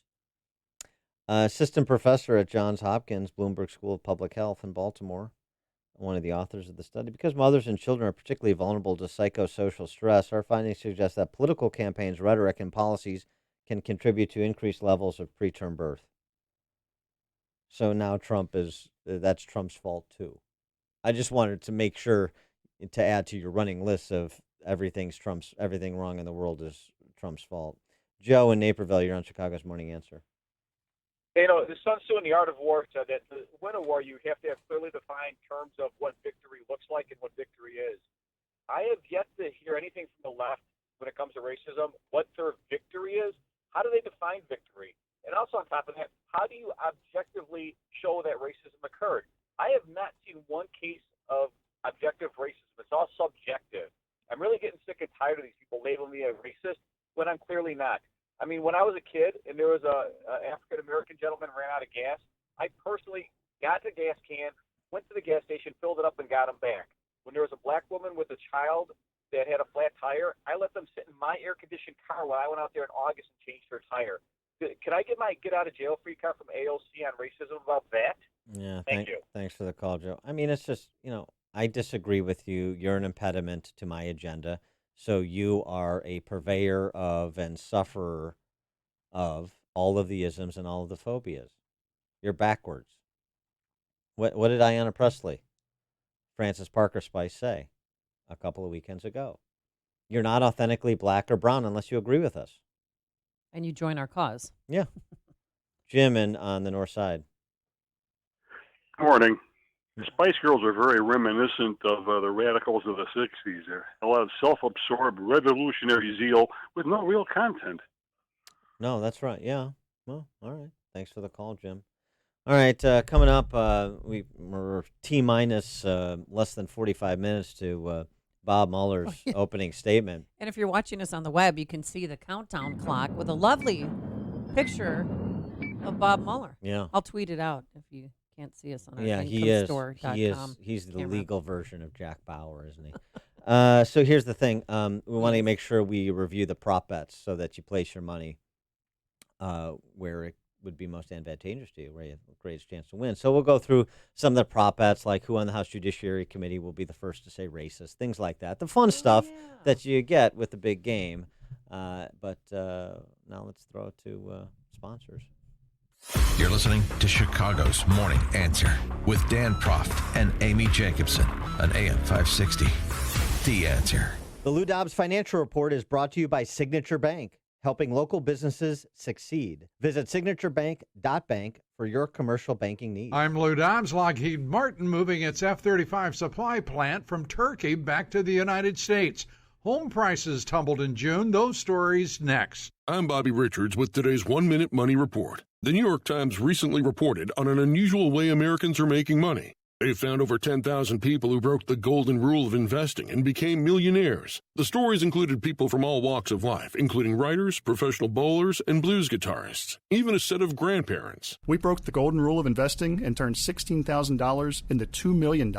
And here's one person who agrees with what they're doing, Warren Buffett. He says blindly following Wall Street's golden rule is just protection against ignorance. And Alexander Green, perhaps the top stock picker in America, told his 140,000 followers that if they break this rule, they can retire on just one investment. His video immediately went viral. You can view it for yourself at onestockretirement.com and decide if you should break the golden rule too.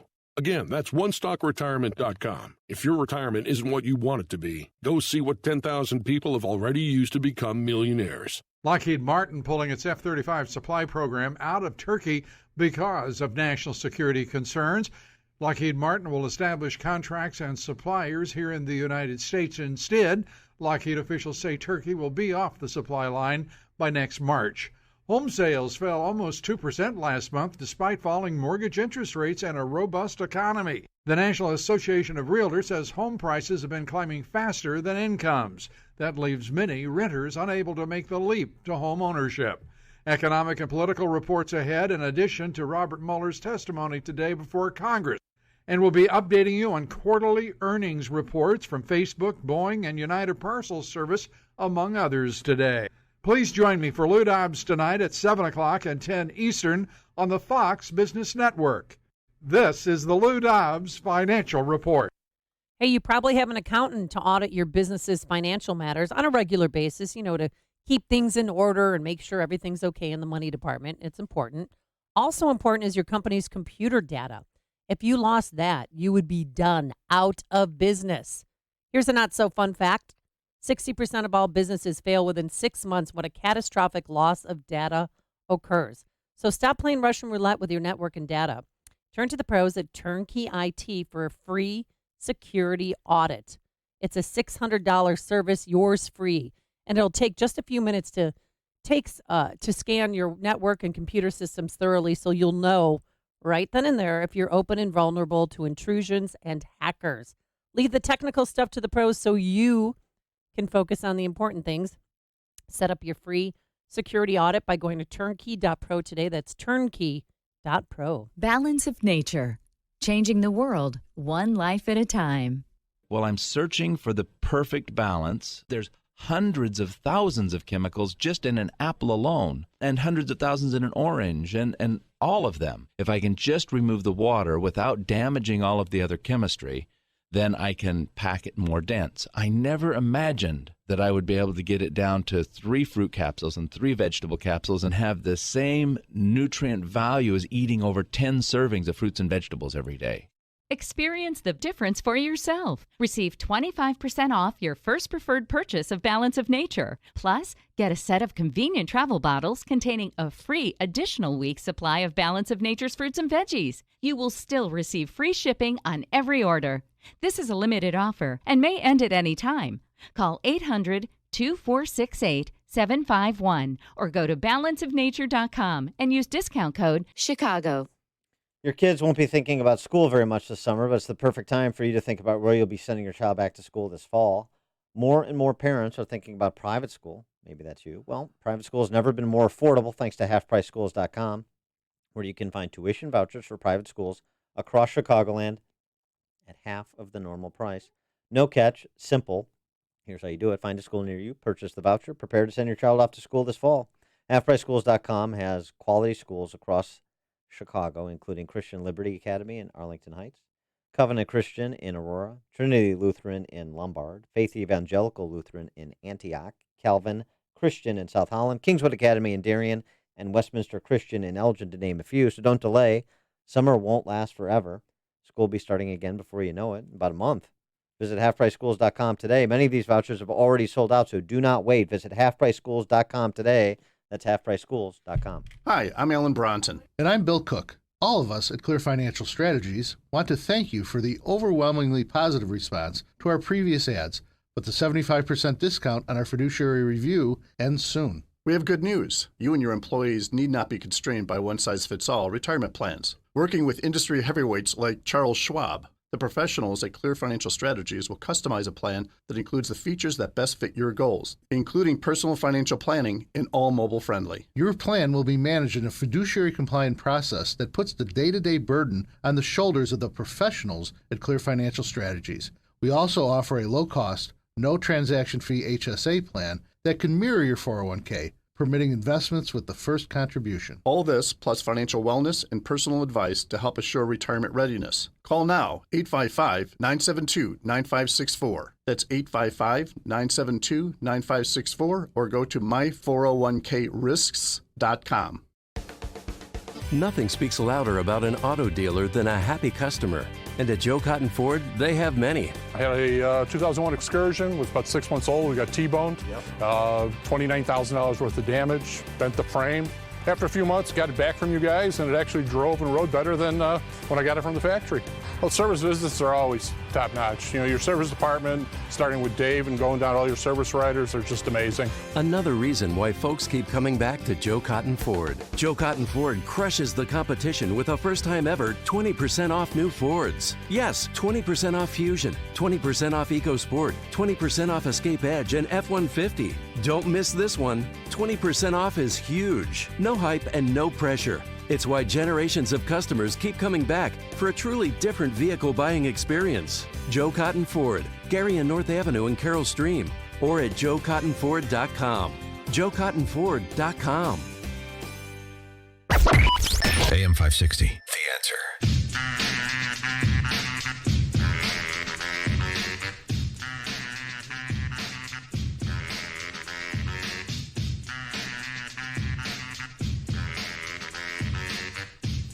Top of the morning, Dan and Amy.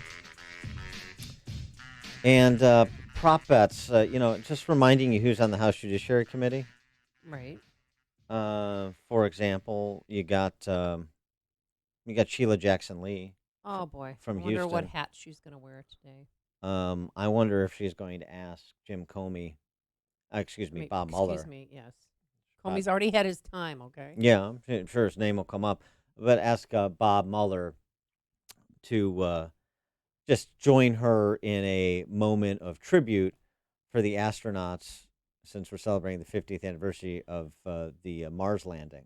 Moon landing? No, Mars landing. Oh. According to Sheila Jackson Lee, who was on a subcommittee dealing with aerospace, she asked NASA representatives if the Mars rover would be able to see the American flag that was implanted on Mars when, in 1969, Neil Armstrong and Buzz Aldrin landed on Mars. Right, because she didn't know that it was the moon, not Mars. She'll also perhaps ask about the state of affairs with North and South Vietnam. Do all of them have to ask questions, or could some just sit this one out? I think everybody's going to want their 5 minutes.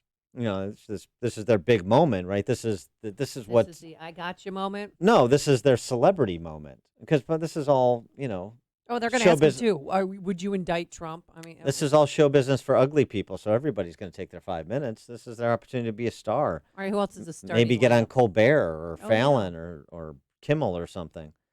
Eric Swalwell is on the committee. Oh, a moment of silence for his short presidential career. Which Avenger do you think he'll show up dressed as? Eric Swalwell. Captain America. Yeah, sure. That'd be great. I'll bring the shield and everything. Jim Jordan on the committee on the other side. My half Nelson friend. Yeah. I'll give you 3-1 odds that he puts Mueller in a half Nelson before the end of the hearing. Yeah. All right, Get some cauliflower ear. Yeah. We'll have more prop bets, and we'll talk a little bit of economics as we're a T-minus half hour before Mueller appears before the House Judiciary Committee. But now let's go into the newsroom, check in with news around the world. Here is Mike Scott. Lightfoot to introduce reforms, she says. Chicago's fines and fees today. A woman hit and killed in a crash in Aurora. The NCAA punishes DePaul basketball for recruiting violations. Bears open training camp this week. Giants over the Cubs. Marlins beat the White Sox. And a pleasant day ahead with sunshine mixing with clouds and a high of 81. WIND Chicago News Time is 7 o'clock. Robert Mueller is about to take the spotlight.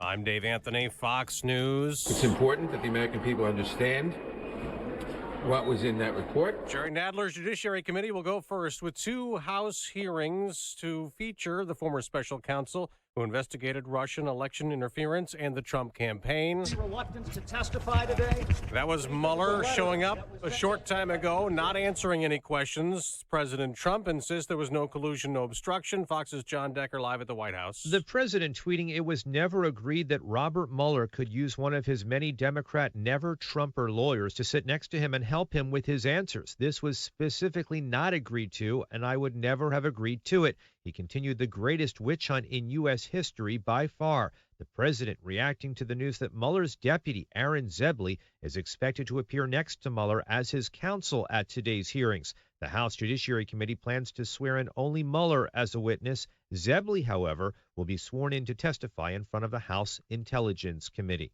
Dave? John, is Puerto Rico's governor going to resign after all? Local media there is reporting that Ricardo Rossello will, after nearly 2 weeks of protests over leaked private chats criticized as sexist and homophobic and mocking Hurricane Maria victims. According to the local reports, there is a video that has already been pre-recorded, and that video would then be released, and it would detail his resignation. Fox's Jeff Paul in San Juan. A federal judge has blocked 3 new abortion laws from taking into effect today in Arkansas in a ruling just before midnight. In California, a new attempt to shoot down a gun law. The California Rifle and Pistol Association are asking a federal judge in San Diego to stop new laws which require background checks for people buying ammunition. U.S. District Judge Roger Benitez recently rejected a state effort to throw out this lawsuit and struck down a California ban on high-capacity ammo magazines. That's John Saucier. This is Fox News. Sunshine, 63 degrees. 7:02 is our time on AM 560. The Answer. Good morning. I'm Mike Scott. One person is dead following a shooting outside of a gym in Lansing. Authorities say the victim was shot late last night after gunfire erupted in the parking lot of LA Fitness near 173rd in Torrance. There are reports that there was a second shooting victim as well. No arrests have been made. Mayor Lightfoot set to introduce an ordinance at today's city council meeting that would reform how Chicago handles fines and fees. This ordinance has 3 main elements: payment plan, reform, reducing city sticker penalties and tickets, and ending driver's license suspension for non-driving violations. Meantime, a pair of Chicago aldermen are planning also to introduce an ordinance that would protect affordable housing near the planned Obama Presidential Center. Those aldermen say residents are clamoring for safeguards as rents and property taxes are skyrocketing because of real estate speculation. The search is underway to find the driver that caused a deadly hit-and-run crash in Aurora. Car took off after hitting Elizabeth Kokoxi while she was riding her bicycle home early yesterday. Kane County sheriffs found the victim in a grassy area on Edgelawn Road, later pronounced dead at a nearby hospital. DePaul men's basketball team in hot water, the NCAA announcing yesterday. Coach Dave Leto will serve a 3-game suspension, and the program will be placed on 3 years probation for recruiting violations. Giants over the Cubs in 13, 5-4 in San Francisco. Caleb Smith took a perfect game into the 6th inning. Marlins beat the White Sox at Guaranteed Rate Field 5-1. The news, a service of Farmers Insurance. At Farmers Insurance, they know every windshield collision has a unique sound. Beetle, bird poop, drone. Seen it, covered it. Talk to Farmers. 7:04, a check of traffic and weather on the way next on AM 560. Gas prices in Illinois have gone up. Way up. Fill her up. Thanks to Governor Pritzker and our lawmakers in Springfield. You're probably feeling some pain at the pump. Well, AM 560 and Croggy's Mobile Service Center in Addison want to ease your pain by giving you a $50 gas card. That's right, $50 to fill up your tank at any Exxon Mobil station. To enter for your chance to win, go to 560theanswer.com/gas. When the sand gets hot, you gotta move fast, like a dog chasing a Frisbee. Move just as fast to the Ford Hurry Up and Save sales event. Because for the first time ever, you can get 20% estimated savings on select Ford vehicles. Plus, earn complimentary maintenance through Ford Pass Rewards. Don't let this hot deal on America's best-selling brand pass you by. Get into the Ford Hurry Up and Save sales event. based on 2010 through 2018 calendar year sales. Modem must be activated within 60 days of purchase through the Ford Pass app on a smartphone and remain active for at least 6 months after activation. Eligible on select 2019 model year vehicles. Vehicle must have arrived at dealer at least 61 days prior to the sale date. Estimated savings include an average dealer discount based on a sales survey of average discounts offered by Ford dealers nationally. Discount may vary. Dealer determines price. For all offers, take new retail delivery from an authorized Ford dealer stock by 9/3/19. See participating dealer for complete details. Country music fans and patriots, Saturday, August 10th at Schaumburg Boomer Stadium. It's Toby Keith. Brought to you courtesy of the red, white, and blue. Toby Keith, Clay Walker, Colt Ford, Craig Campbell, and local favorite Six String Crossing are bringing you the Freedom and Dignity Festival, benefiting the job training program Cafe Liberty, getting unemployed veterans back to work.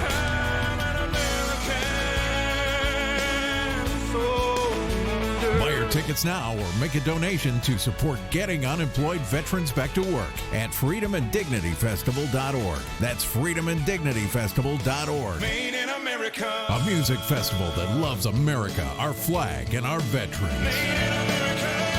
Everybody stand in one place, do this right here. August 10th, Toby Keith, the Freedom and Dignity Festival. Because I like that groove right there because I know what's coming up. Let's make music festivals great again. You can't stop it.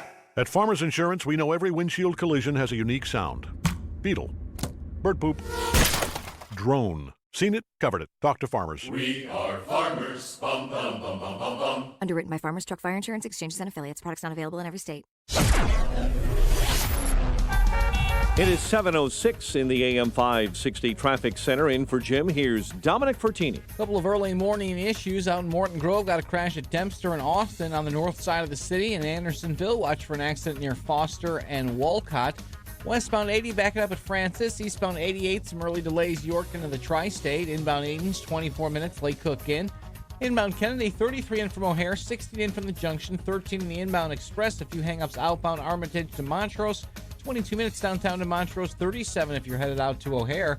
Inbound side of the Eisenhower on the brakes in Manheim, 46 in from Route 390, while the inbound Ryan cramped at 31st. 27 minutes in from 95th. Watch for delays on the inbound Bishop Fort from the Stony Island feeder into the Dan Ryan. That's traffic. I'm Dominic Fortini on AM 560, The Answer. Chicago's Morning Answer continues next. Your official Chicagoland weather forecast from the 1-hour Heating and Air Conditioning Weather Center and meteorologist Steve Williams. Today pleasant. Sunshine will mix in with some clouds. Our high today at 81. Clear to partly cloudy tonight and a low 61. Sunny to partly cloudy. Nice day tomorrow. The high 84. Sunny and a bit warmer Friday and the high 88. I'm Steve Williams on AM 560, The Answer. 63 at O'Hare. Next news, 7:30. Chicago's Morning Answer with Dan and Amy continues next on AM 560, The Answer. This hourly segment is brought to you by On Target Radio. From firearms and Second Amendment rights to personal freedoms and government intrusions. Listen here Sunday nights at 9. This is Chicago's Morning Answer with Dan Proft and Amy Jacobson on AM 560. The Answer.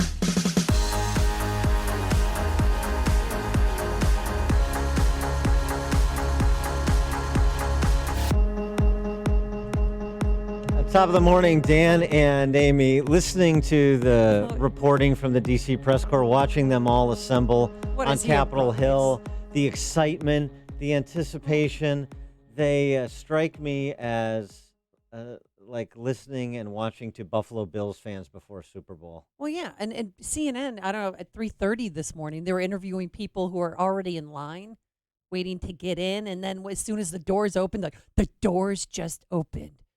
And this is where he's going to be seated. I mean, they set the table, they did the whole, yes. And now, Robert Mueller has arrived at the Capitol, and they're in for a big disappointment. What could be a big dud for Democrats and they have American people. I mean, he said earlier, a few months ago, that he does not want to talk about this publicly.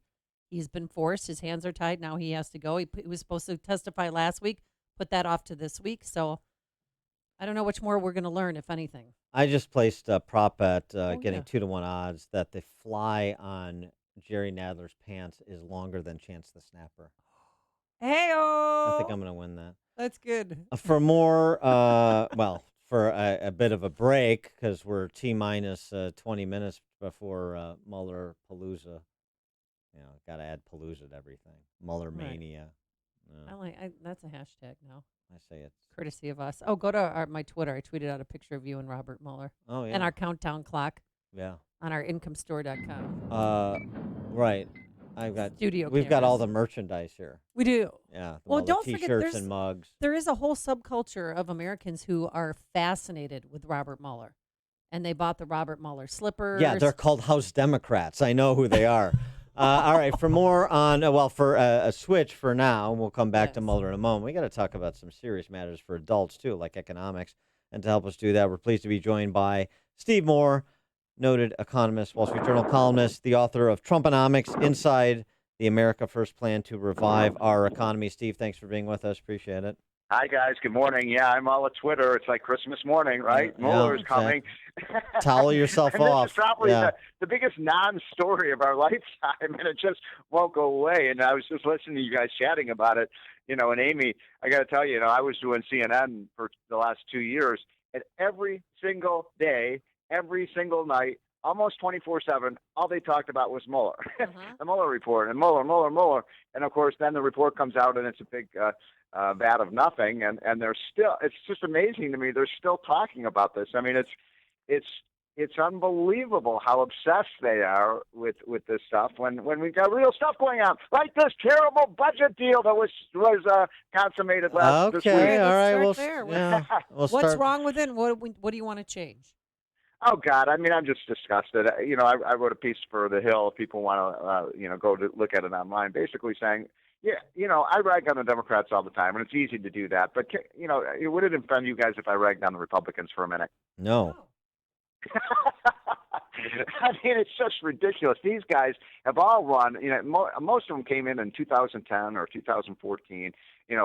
Hard charging. We're going to get rid of these big spending Obama people. We're going to get limited government. We're going to balance the budget, and we're going to return the power to the people.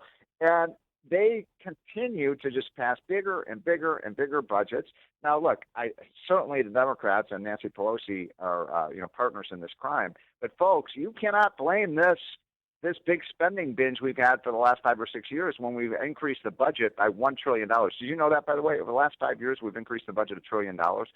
And that's been on Republicans' watch. So I'm kind of disgusted by this. And I think that one of the worst things they did is they finally just threw the budget caps out the window. That's right. Those were the hard-fought budget caps that we kept back in 2011. That means now there's no ceiling at all on spending. It's Johnny by the door now on how much these guys can spend. And I wish, it just pains me that the White House and the Republicans didn't even put up a fight. And the cover story that it seems the White House is using that appeared in the Washington Post, of all places, is Trump talking to high-level aides that he wants significant spending cuts identified that he will pursue in a second term. So this is the way, we can't do it now because you've got Nancy Pelosi in the House. But if you reelect me and if you put Republicans with Kevin McCarthy in charge of the House, that's when we're going to start cutting spending.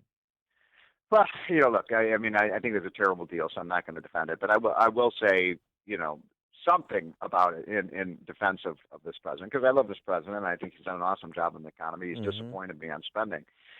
That we're facing one of the most important elections, in our lifetimes in November of 2020, and the White House made a political calculation. They didn't want to go into this election season with a big debt ceiling, fight and a potential government shutdown, and so they've taken that off the table politically, which is probably good for the incumbent president. But boy, did they pay a high price for it. I mean, spending goes up $300-something billion over the next 2 years, above the spending caps. $300 billion? I mean, my God, that's almost as big as the Illinois budget, right? And, Illinois unfunded liabilities, maybe. Yeah. Exactly. And the problem with Republicans is they keep wanting to spend more and more money on the military. And I'm skeptical of that. I'm not a defense expert, but my God, we spend $800 billion a year on our military. And does anybody who doesn't think that there's not huge amounts of waste at the Pentagon? I mean, I live a couple miles away from the Pentagon. It's the biggest bloated bureaucracy in the entire world.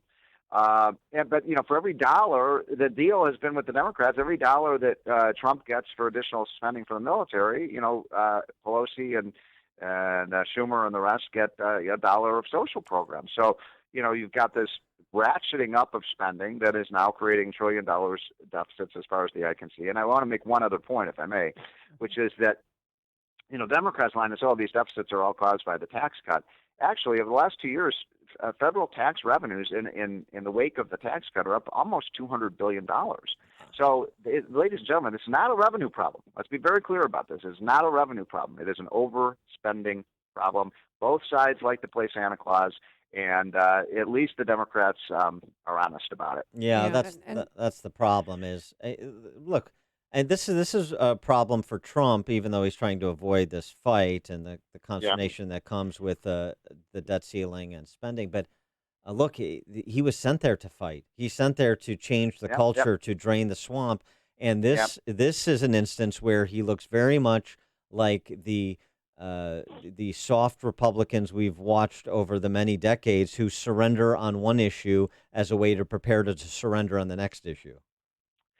It's a good point, Dan. I think this might have been a political miscalculation because this is all politics, right? We're getting into the silly season now with everything being all politics. And, I think their political people made a calculation that, people wouldn't mind if the budget goes up by another several $100 billion and you live to fight another day. But I'm not so sure about that. I mean, I think I've just heard so much disgust from conservatives around the country. I mean, people are angry.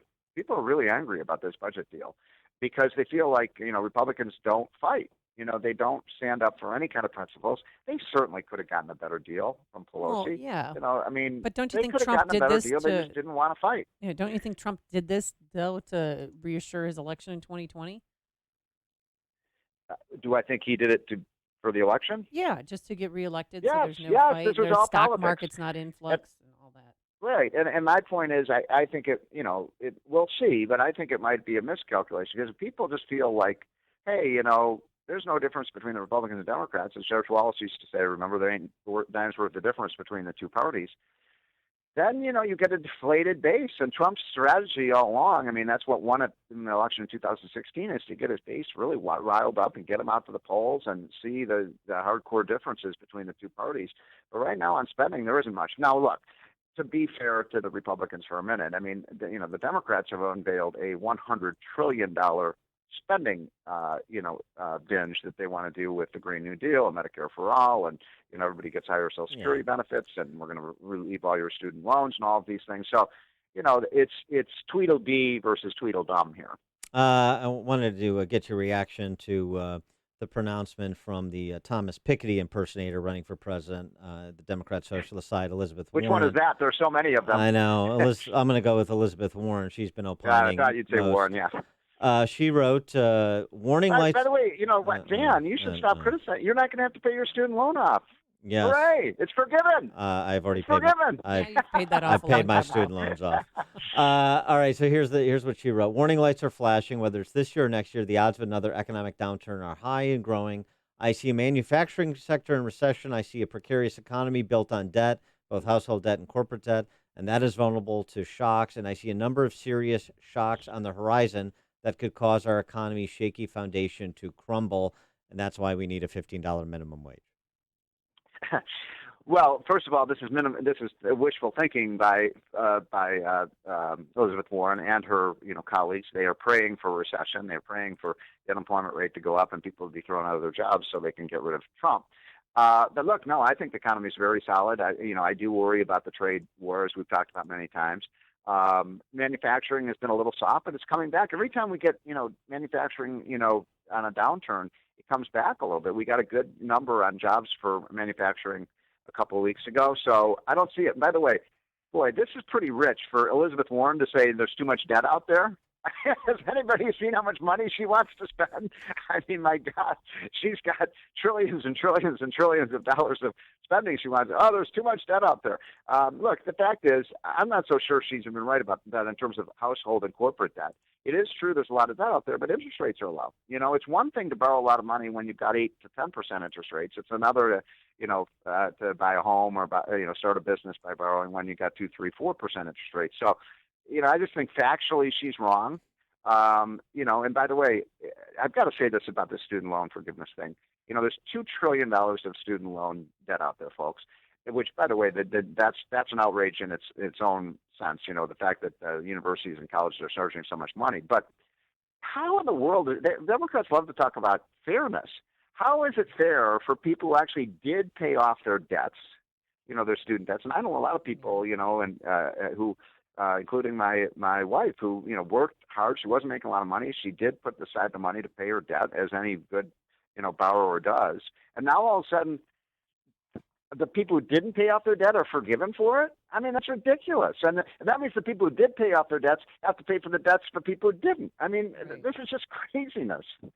All right, he is Steve Moore. How is that fair, Dan? How is that? It's not fair. Because I paid off my student loans. I took on a second job to pay off. Blah, blah, blah. Stephen Moore and I Cry both me had a river. work Listen to you permits when we two. were 15. Listen to me, We have you a lot two. more in common than you. Listen, it's fair if the socialists say it's fair. End of story. Okay. Steve Well, Moore. have a good Mueller day, guys. Yes, Thank you too. so much, Steve. Where are you going to be watching it today, Steve? Yeah, he's gone. See? He's gone like the wind. He's getting ready for Mueller time. And he joined us on our turnkey.pro answer line. If you're talking about it, Dan and Amy are talking about it. It's Chicago's Morning Answer on AM 560. The Answer. Every commercial building has one. It's the first impression. It matters to people who visit your building. It matters to the people who work there. And it should matter to you. Get a quote. It's your parking lot. It speaks volumes about the commercial building and the business. Get a great parking lot. GreatParkingLots.com. This is Kevin Berquist. My company is SKC Construction, home of GreatParkingLots.com. Great parking lots. The name says it all. We make your parking lot great. GreatParkingLots.com. Decades of experience making Chicagoland parking lots great. Great Parking Lots is an industry leader in seal coating. They use a process that not only works great, but is made to last longer. It's a good parking lot investment, and you can do business with a company that shares your values.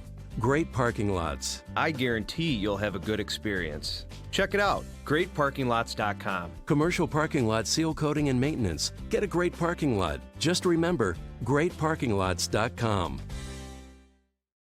Oh, summer's here. You're going to those barbecues. You're having a good time. But are you eating enough fruits and veggies at those barbecues where there's just hot dogs, beer, and brats? If not, you need to do what I started doing, and that's take Balance of Nature. Our bodies need fruits and vegetables, especially if you're feeling run down. It will help boost your energy level. 6 capsules of Balance of Nature. In that, you're getting 10 servings of 31 fruits and veggies. I know you've heard all the testimonials here. Right on AM 560, The Answer. And you've heard how Balance of Nature has changed their lives. And it could do the same for you. So start living a healthier life today by taking Balance of Nature. And right now, 25% off your first preferred purchase of Balance of Nature. Plus, get a set of convenient travel bottles, which contain a free additional week supply of Balance of Nature. It's perfect for that upcoming vacation. You'll still receive, by the way, free shipping on every order. Limited offer. May end any minute. Who knows? I don't.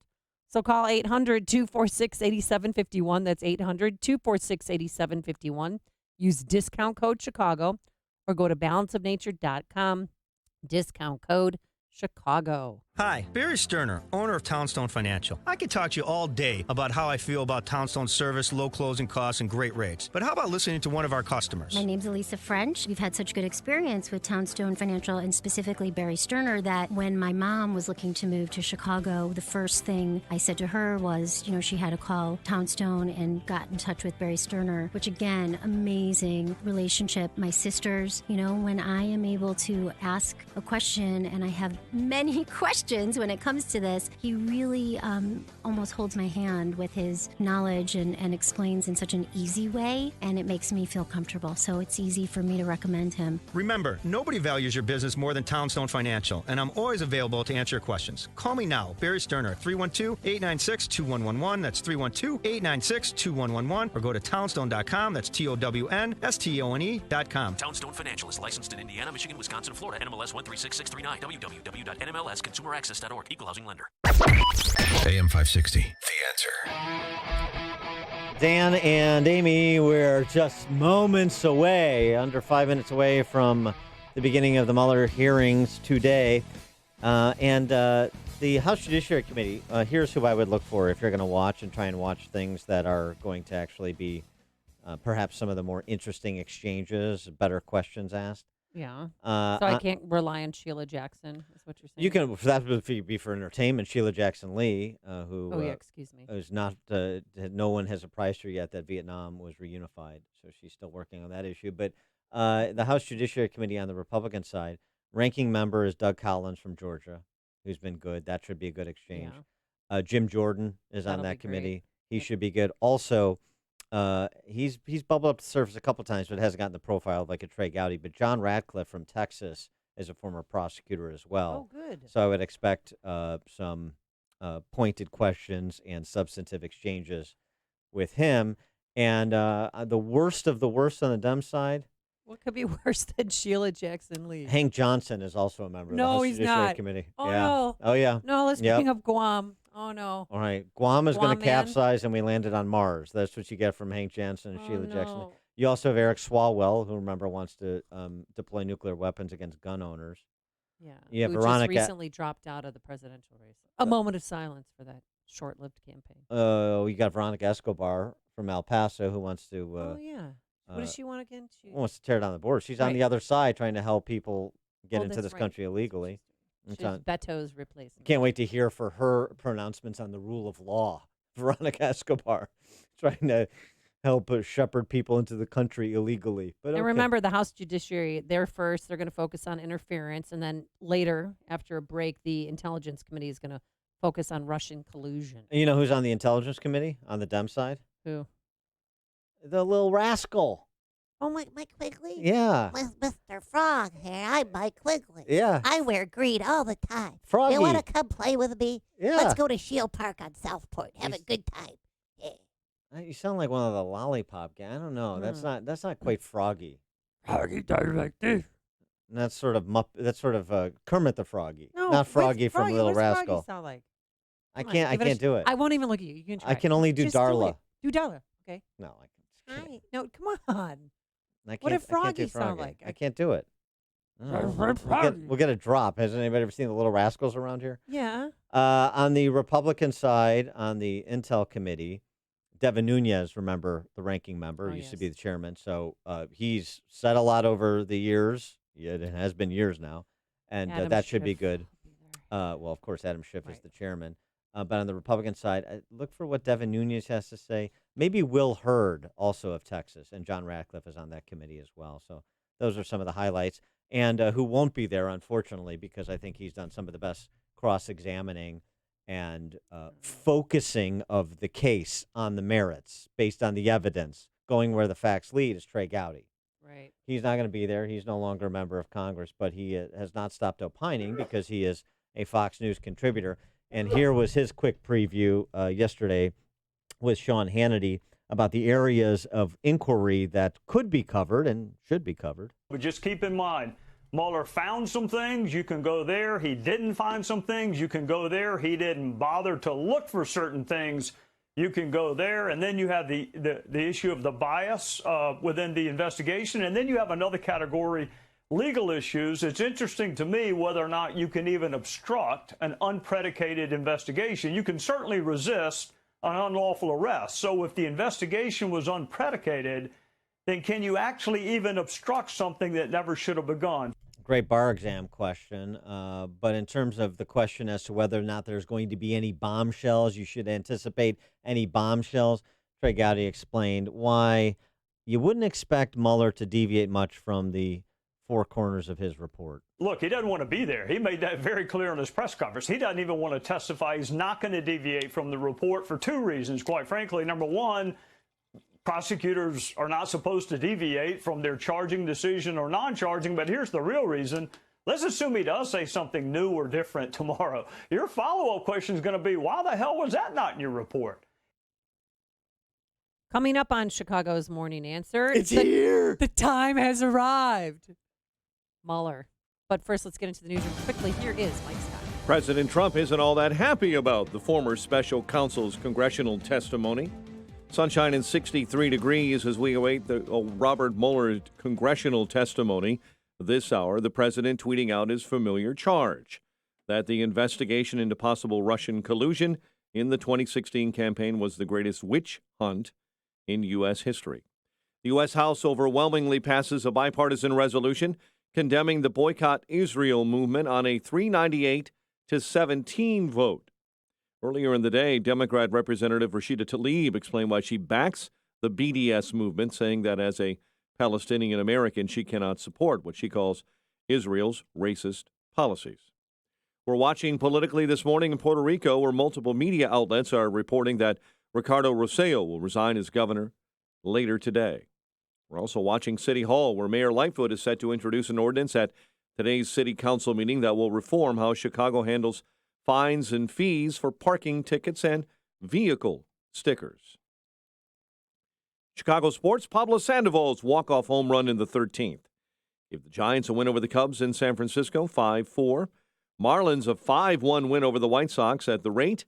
Bears opening training camp this week in Bourbonnais. The full squad reporting tomorrow. The news is a service of Farmers Insurance. At Farmers Insurance, they know a roof can withstand a lot.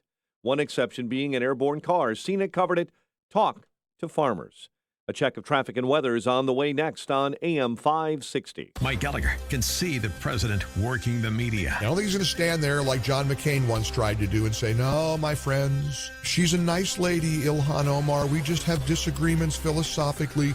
It's pure comedy to watch the same usual suspects hyperventilate over a moment like that with the intensity and the overreaction that President Trump is counting on. The Mike Gallagher Show. Weekdays at 9, right before Dennis Prager at 11 on AM 560. The Answer. Tell me if this is you. There's an outdoor project that you've been wanting to get done, but you just don't have the time or patience to deal with unprofessional contractors. It's a common theme of frustration. You need AM Woodland Outdoor Design for a professional design and a team that will show up on time to get the job done. They'll even let you know throughout the project how everything's going. Imagine that. When you're ready to liven up your curb appeal or completely redesign your outdoor living space, the perfect solution? AM Woodland Design.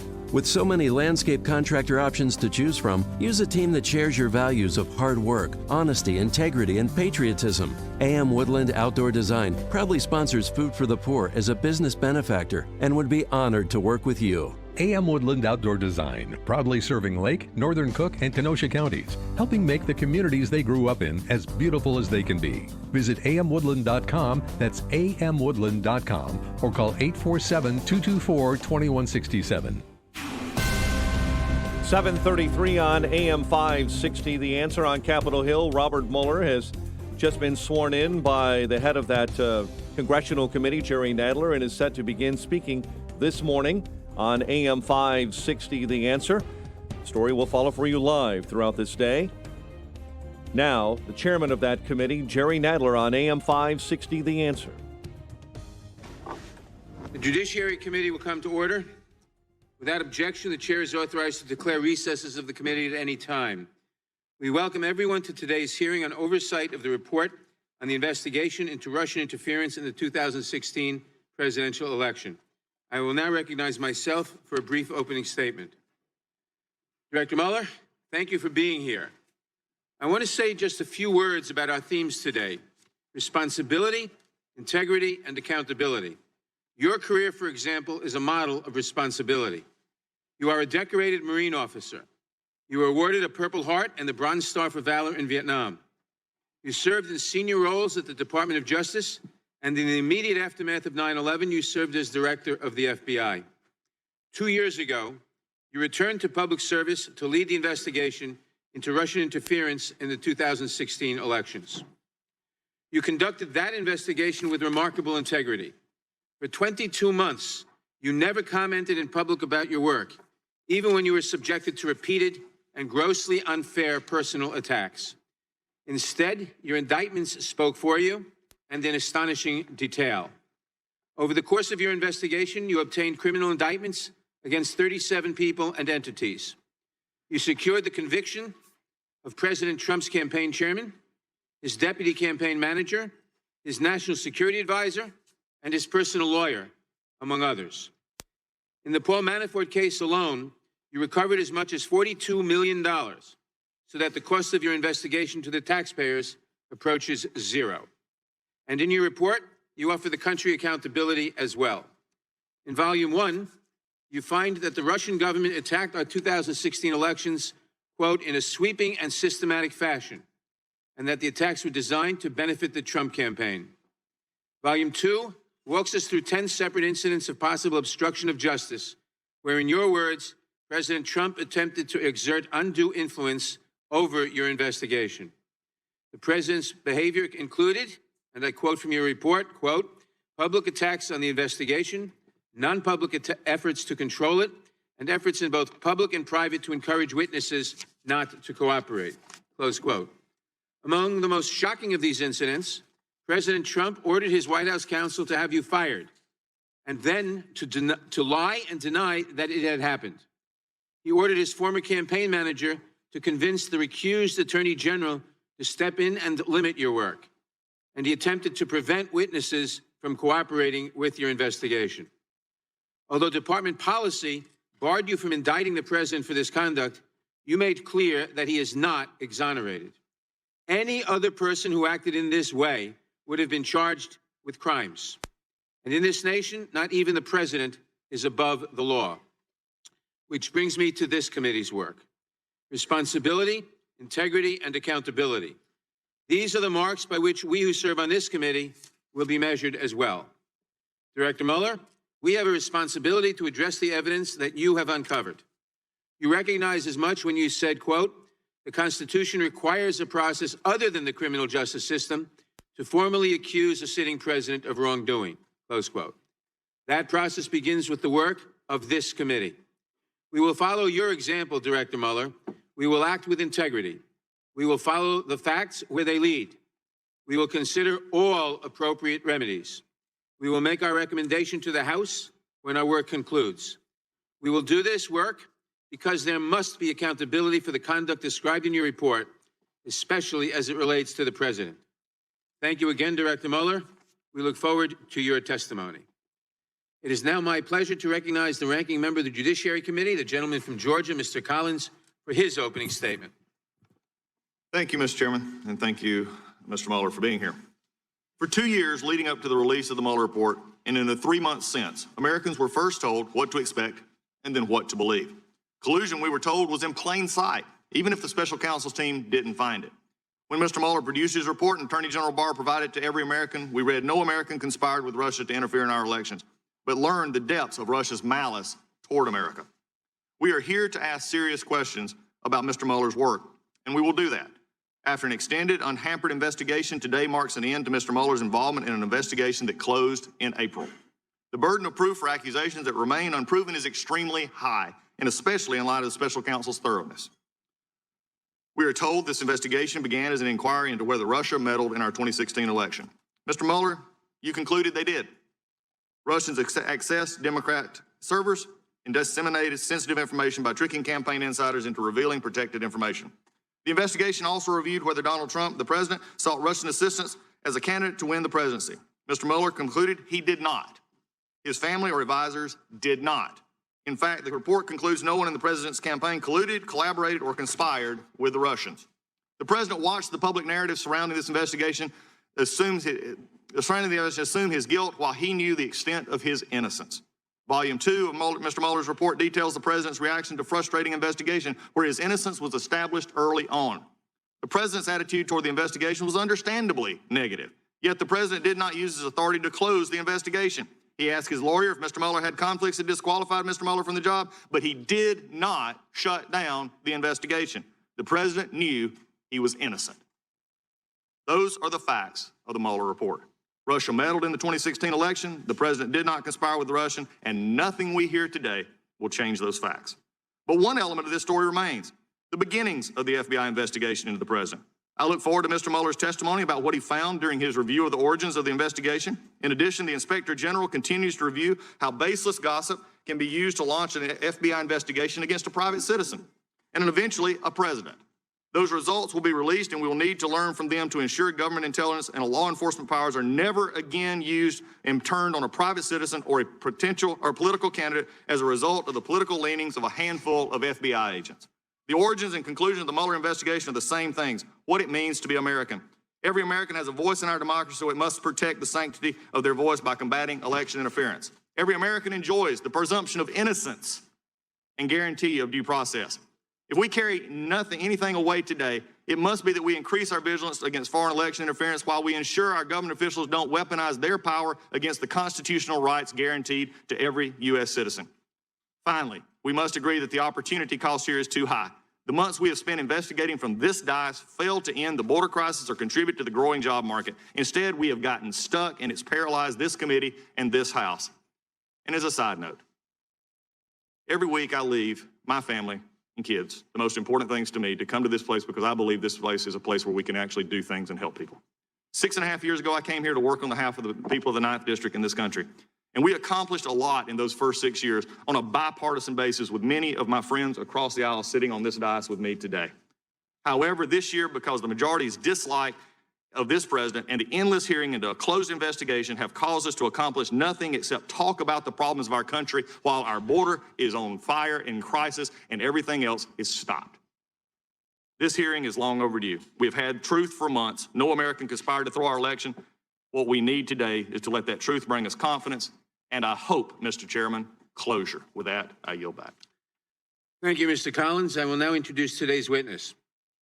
Robert Mueller served as director of the FBI from 2001 to 2013, and most recently served as special counsel in the Department of Justice, overseeing the investigation into Russian interference in the 2016 special election. He received his BA from Princeton University, an MA from New York University in my district, and his JD from the University of Virginia. Mr. Mueller is accompanied by counsel Aaron Zebley, who served as deputy special counsel on the investigation. We welcome our distinguished witness, and we thank you for participating in today's hearing. Now, if you would please rise, I will begin by swearing you in. Would you raise your right hand, please? Left hand. Do you swear or affirm under penalty of perjury that the testimony you're about to give is true and correct to the best of your knowledge, information, and belief, so help you God? Let the record show the witness answered the affirmative. Thank you, and please be seated. Please note that your written statement will be entered into the record in its entirety. Accordingly, I ask that you summarize your testimony in 5 minutes. Director Mueller, you may begin. Good morning, Chairman Nadler, and Ranking Member Collins, and the members of the committee. As you know, in May 2017, the Acting Attorney General asked me to serve as special counsel. I undertook that role because I believed that it was of paramount interest to the nation to determine whether a foreign adversary had interfered in the presidential election. As the Acting Attorney General said at the time, the appointment was necessary in order for the American people to have full confidence in the outcome. My staff and I carried out this assignment with that critical objective in mind: to work quietly, thoroughly, and with integrity so that the public would have full confidence in the outcome. The order appointing me as special counsel directed our office to investigate Russian interference in the 2016 presidential election. This included investigating any links or coordination between the Russian government and individuals associated with the Trump campaign. It also included investigating efforts to interfere with or obstruct our investigation. Throughout the investigation, I continually stressed two things to the team that we had assembled. First, we needed to do our work as thoroughly as possible and as expeditiously as possible. It was in the public interest for our investigation to be complete, but not to last a day longer than was necessary. Second, the investigation needed to be conducted fairly and with absolute integrity. Our team would not leak or take other actions that could compromise the integrity of our work. All decisions were made based on the facts and the law. During the course of our investigation, we charged more than 30 defendants with committing federal crimes, including 12 officers of the Russian military. 7 defendants have been convicted or pled guilty. Certain of the charges we brought remain pending today. And for those matters, I stress that the indictments contain allegations and every defendant is presumed innocent unless and until proven guilty. In addition to the criminal charges we brought, as required by Justice Department regulations, we submitted a confidential report to the Attorney General at the conclusion of our investigation. The report set forth the results of our work and the reasons for our charging and declination decisions. The Attorney General later made the report largely public. As you know, I made a few limited remarks about our report when we closed the special counsel's office in May of this year. But there are certain points that bear emphasis. First, our investigation found that the Russian government interfered in our election in sweeping and systematic fashion. Second, the investigation did not establish that members of the Trump campaign conspired with the Russian government in its election interference activities. We did not address collusion, which is not a legal term. Rather, we focused on whether the evidence was sufficient to charge any member of the campaign with taking part in a criminal conspiracy, and it was not.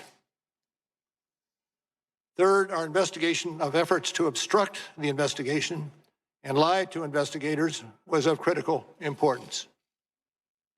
Obstruction of justice strikes at the core of the government's effort to find the truth and to hold wrongdoers accountable.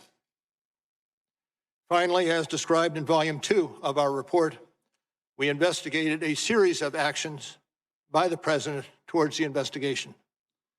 Based on Justice Department policy and principles of fairness, we decided we would not make a determination as to whether the President committed a crime. That was our decision then, and it remains our decision today. Let me say a further word about my appearance today. It is unusual for a prosecutor to testify about a criminal investigation. And given my role as a prosecutor, there are reasons why my testimony will necessarily be limited. First, public testimony could affect several ongoing matters. In some of these matters, court rules or judicial orders limit the disclosure of information to protect the fairness of the proceedings. And consistent with longstanding Justice Department policy, it would be inappropriate for me to comment in any way that could affect an ongoing matter. Second, the Justice Department has asserted privileges concerning investigative information and decisions, ongoing matters within the Justice Department, and deliberations within our office. These are Justice Department privileges that I will respect. The department has released a letter discussing the restrictions on my testimony. I therefore will not be able to answer questions about certain areas that I know are of public interest. For example, I am unable to address questions about the initial opening of the FBI's Russia investigation, which occurred months before my appointment, or matters related to the so-called Steele dossier. These matters are subject of ongoing review by the department. Any questions on these topics should therefore be directed to the FBI or the Justice Department. As I explained when we closed the special counsel's office in May, Our report contains our findings and analysis and the reasons for the decisions we made. We conducted an extensive investigation over 2 years.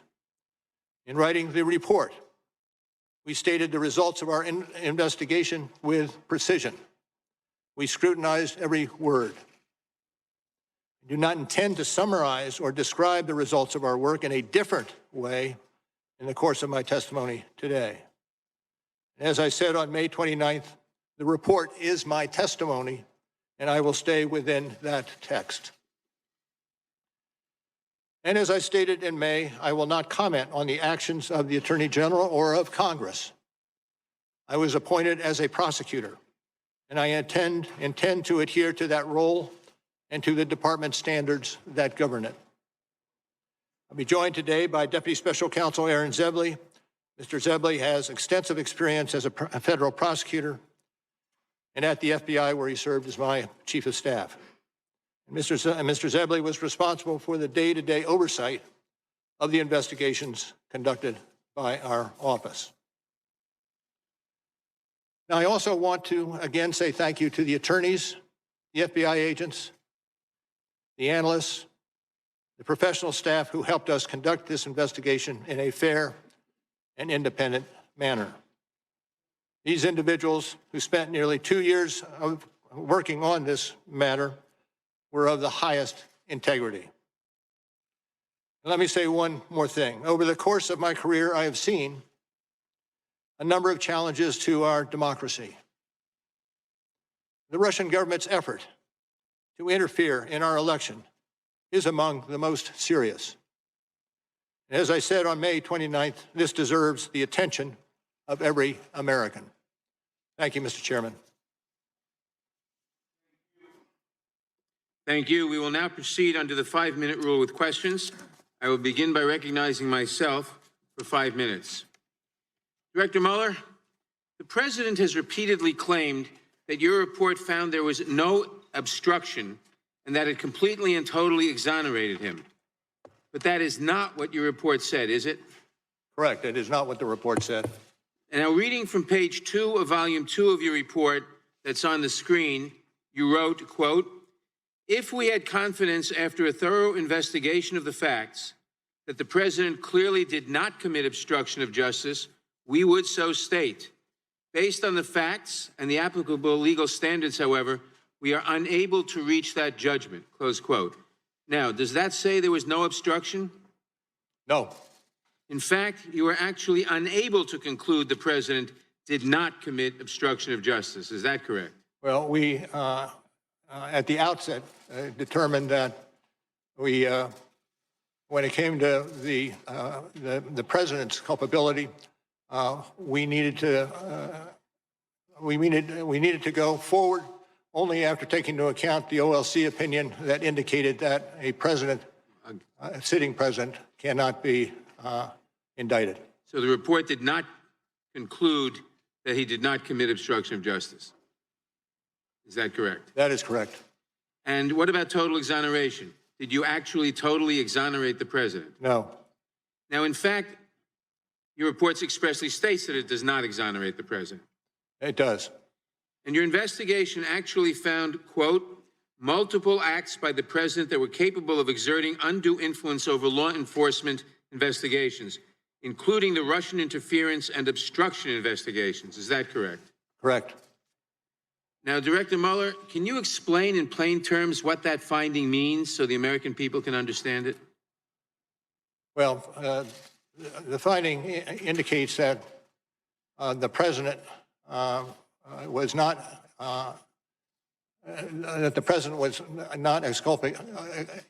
exculpated for the acts that he allegedly committed.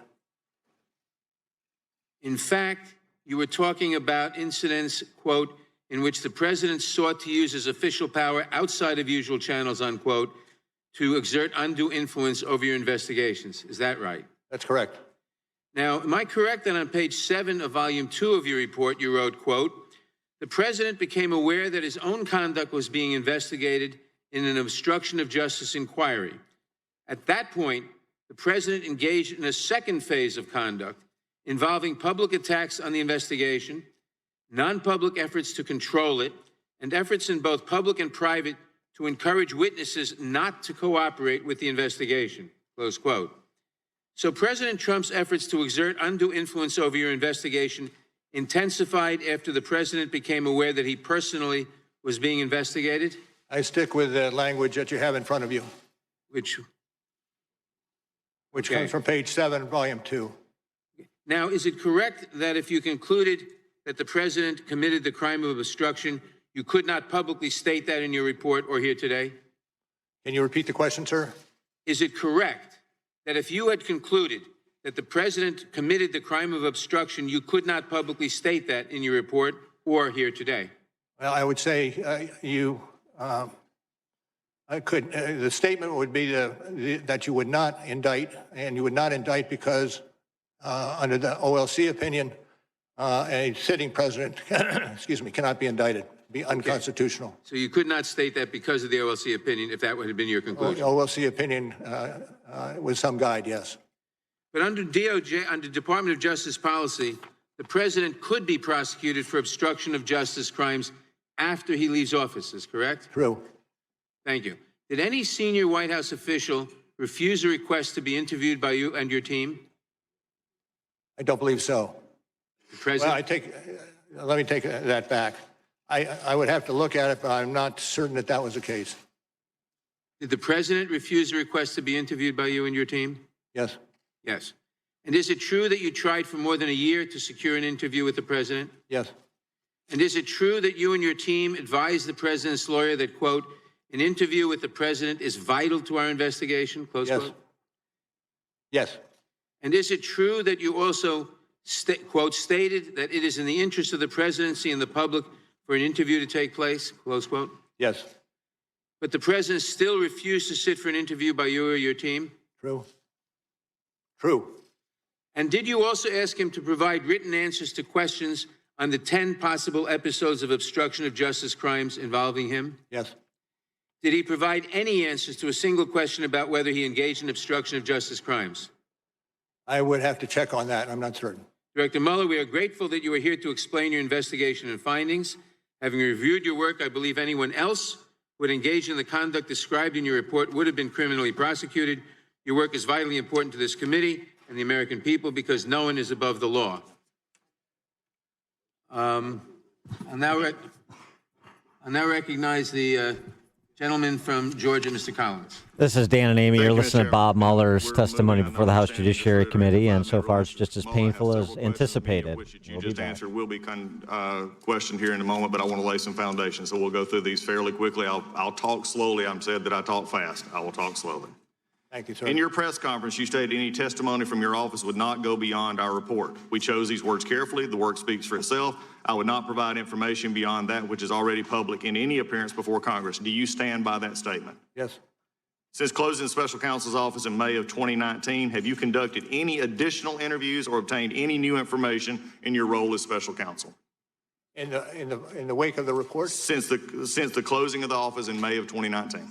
And the question was, have you conducted any new interviews and any new witnesses, anything? And you can confirm you're no longer special counsel, correct? I am no longer special counsel.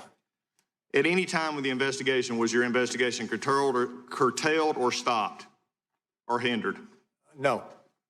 Were you or your team provided any questions by members of Congress of the majority ahead of your hearing today? No. Your report states that your investigative team included 19 lawyers and approximately 40 FBI agents and analysts and accountants. Are those numbers accurate? Could you repeat that, please? 40 FBI agents, 19 lawyers, intelligence analysts, and forensic accountants. Are those numbers accurate? This was included in your report. Generally, yes. Is it also true that you issued over 2,800 subpoenas, executed nearly 500 search warrants, obtained more than 230 orders for communication records, and 50 pen registers? That went a little fast for me. Okay. In your report, I'll make this very simple. You did a lot of work, correct? Yes, that I agree to. A lot of subpoenas, a lot of pen registers? A lot of subpoenas. Yes. Okay, we'll walk this really slow if we need to. A lot of search warrants. All right, a lot of search warrants, a lot of things. So you're very thorough. What? In your opinion, very thorough. You listed this out in your report, correct? Yes. Thank you. Is it true the evidence gathered during your investigation, given the questions that you have just answered, is it true the evidence gathered during your investigation did not establish that the president was involved in the underlying crime related to Russian election interference as stated in Volume 1, page 7?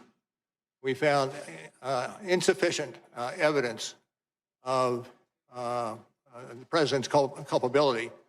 So that would be a yes. Pardon? That would be a yes. Yes.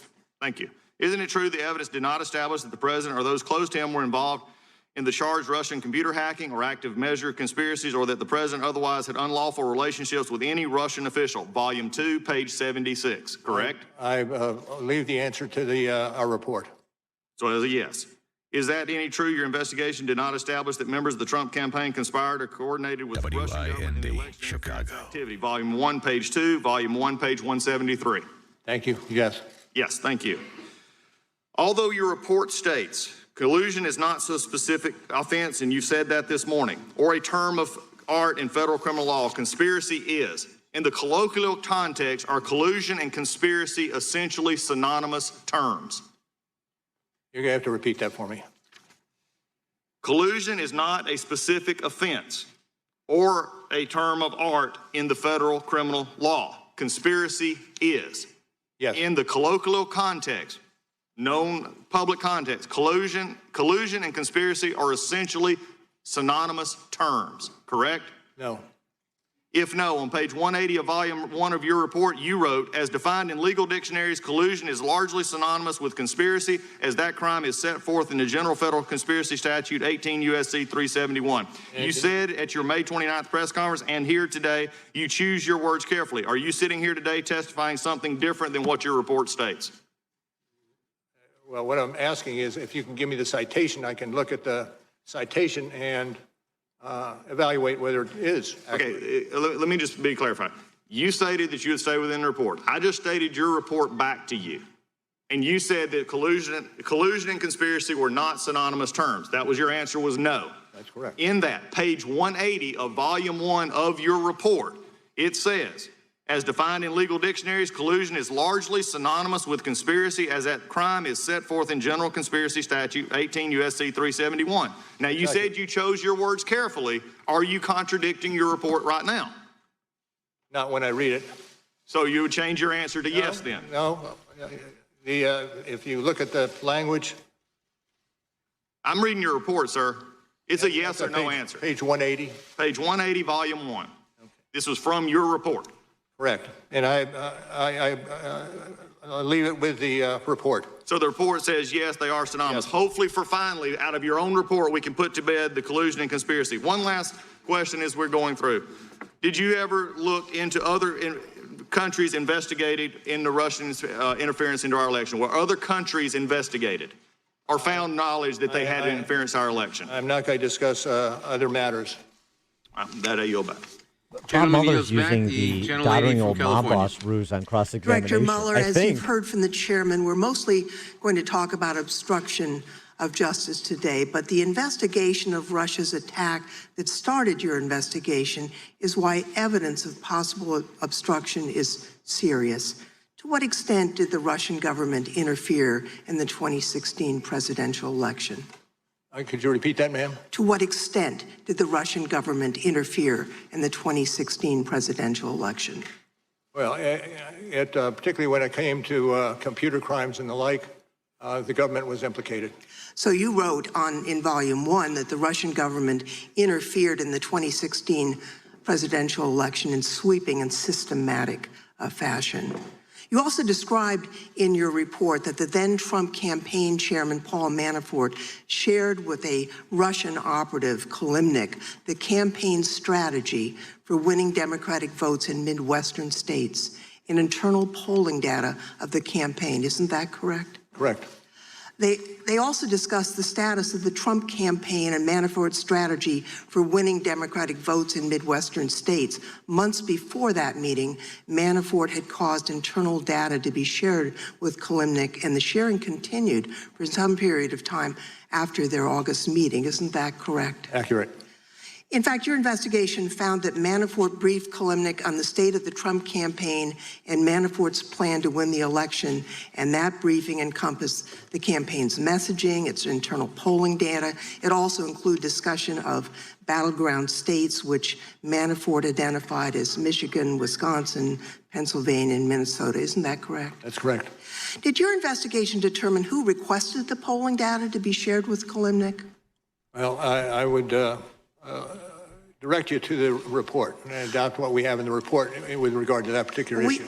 We don't have the redacted version. That's maybe another reason why we should get that for Volume 1. Based on your investigation, how could the Russian government have used this campaign polling data to further its sweeping and systematic interference in the 2016 presidential election? That's a little bit out of our path. Fair enough. Did your investigation find Dan that and the Amy, you're Russian listening to government Mueller's perceived it testimony would for the House benefit Judiciary from one of the Committee on AM candidates 560 winning? Chicago's Morning Answer? And Amy, what percentage of people do you think have stopped watching, who started watching with Mueller's opening statement? What percentage have dropped off by the time you get to Zoe Lofgren? I think maybe half. I think that includes in this room. I think we've lost half our audience. Well, I'm not comatose yet, but I'm just stunned.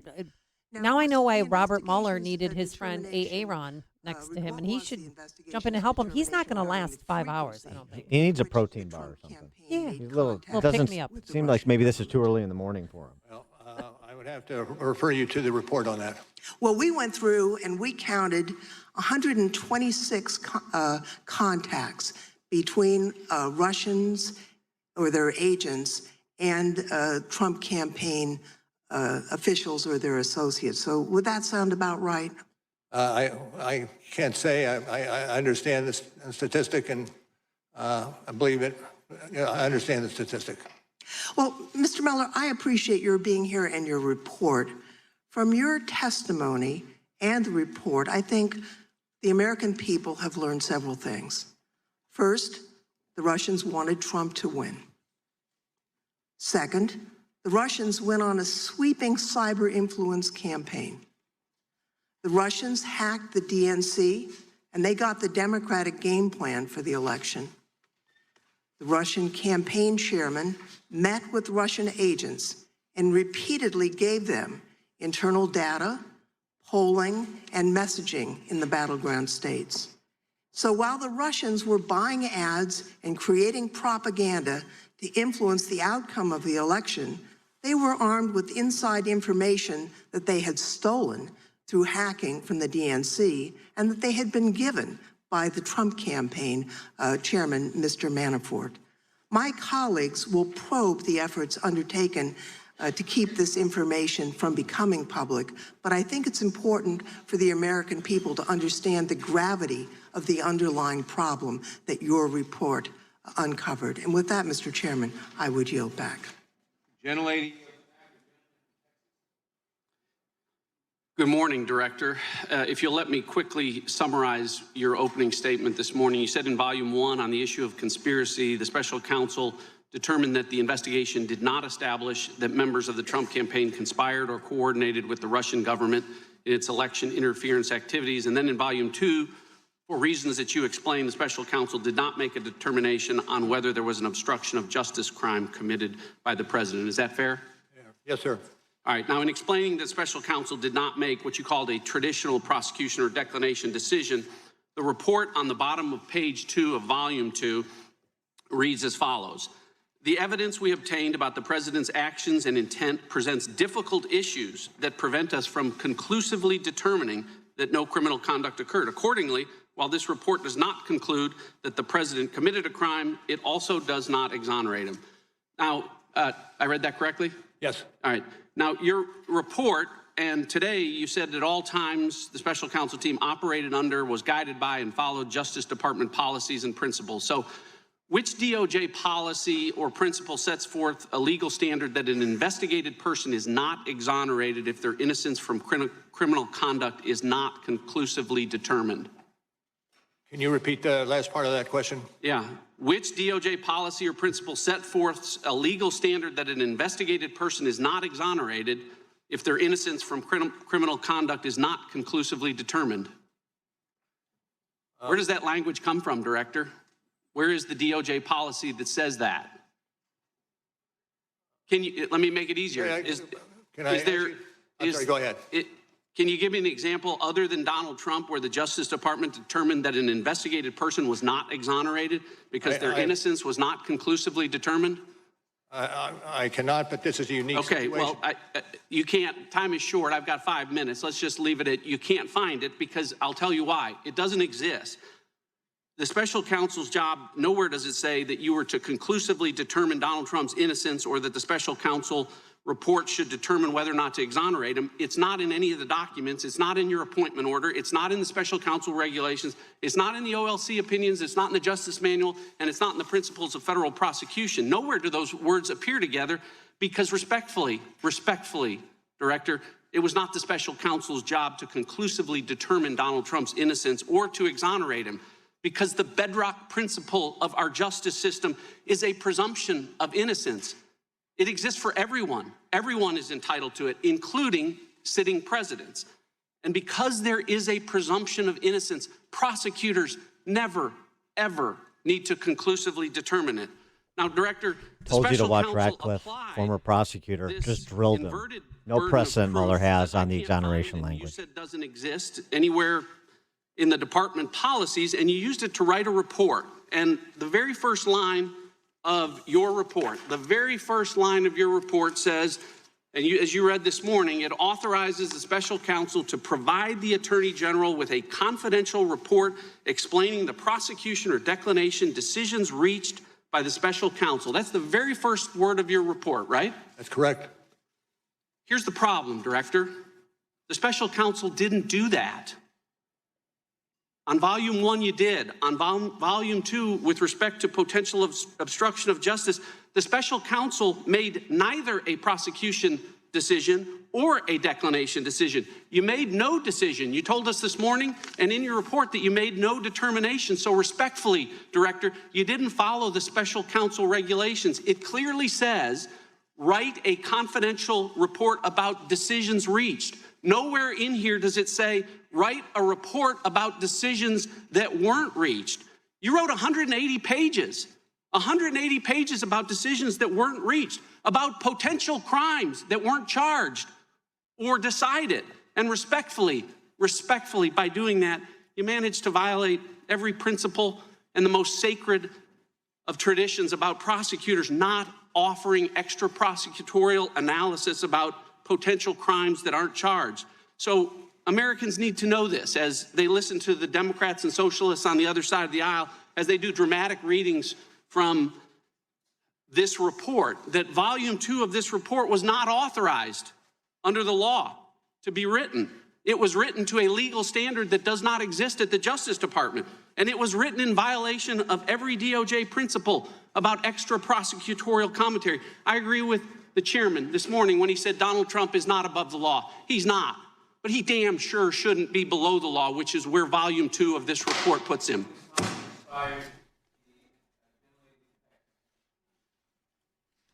Thank you, Mr. Chairman. That was devastating. Mueller, good morning. That Your was devastating. With the gentlelady from California demonstrates what is at stake.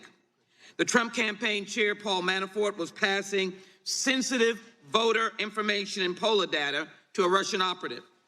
And there were so many other ways that Russia subverted our democracy. Together with the evidence in volume 1, I cannot think of a more serious need to investigate. So now I'm going to ask you some questions. Strap it up, strap it down, and strap it up and hunker down for Sheila Jackson Lee, because this is going to be interesting. You state, we determined that there were sufficient factual and legal basis to further investigate potential obstruction of justice issues involving the president. Is that correct? And do you have the citations, ma'am? Page 12, volume 2. And which portion of that page? That is, we determined that there was a sufficient factual and legal basis to further investigate potential obstruction of justice issues involving the president. Is that correct? Yes. Your report also describes at least 10 separate instances of possible obstruction of justice that were investigated by you and your team. Is that correct? Yes. In fact, the table of contents serves as a very good guide of some of the acts of that obstruction of justice that you investigated, and I put it up on the screen. On page 157 of volume 2, you describe those acts, and they range from the president's effort to curtail the special counsel's investigation, the president's further efforts to have the attorney general take over the investigation, the president's orders Don McGahn to deny that the president tried to fire the special counsel, and many others. Is that correct? Yes. I direct you now to what you wrote, Director Mueller. The president's pattern of conduct as a whole sheds light on the nature of the president's acts and the inferences that can be drawn about his intent. Does that mean you have to investigate all of his conduct to ascertain true motive? No. And when you talk about the president's pattern of conduct that include the 10 possible acts of obstruction that you investigated, is that correct? When you talk about the president's pattern of conduct, that would include the 10 possible acts of obstruction that you investigated, correct? I direct you to the report for how that is characterized. Thank you. Let me go to the screen again. Among Sheila For Jackson each of those Lee's greatest 10 hits, potential instances she of once obstruction complained of about justice, hurricane names, you analyze that 3 hurricanes elements of the needed to crime have of more obstruction of justice: African-American names. an obstructive act, This is who's a questioning nexus between the act and Robert official Mueller proceeding, and corrupt about such intent. Is important that matters. correct? Just so you have a little context. You wrote on page 178, volume 2, in your report about corrupt intent, actions by the president to end a criminal investigation into his own conduct to protect against personal embarrassment or legal liability would constitute a core example of corruptly motivated conduct. Is that correct? Yes. To the screen again, even with the evidence you did find, is it true, as you note on page 76 of volume 2, that the evidence does indicate that a thorough FBI investigation would uncover facts about the campaign and the president personally that the president could have understood to be crimes or that would give rise to legal, personal, and political concerns? I rely on the language of the report. Is that relevant to potential obstruction of justice? Is that relevant to potential obstruction of justice? Yes.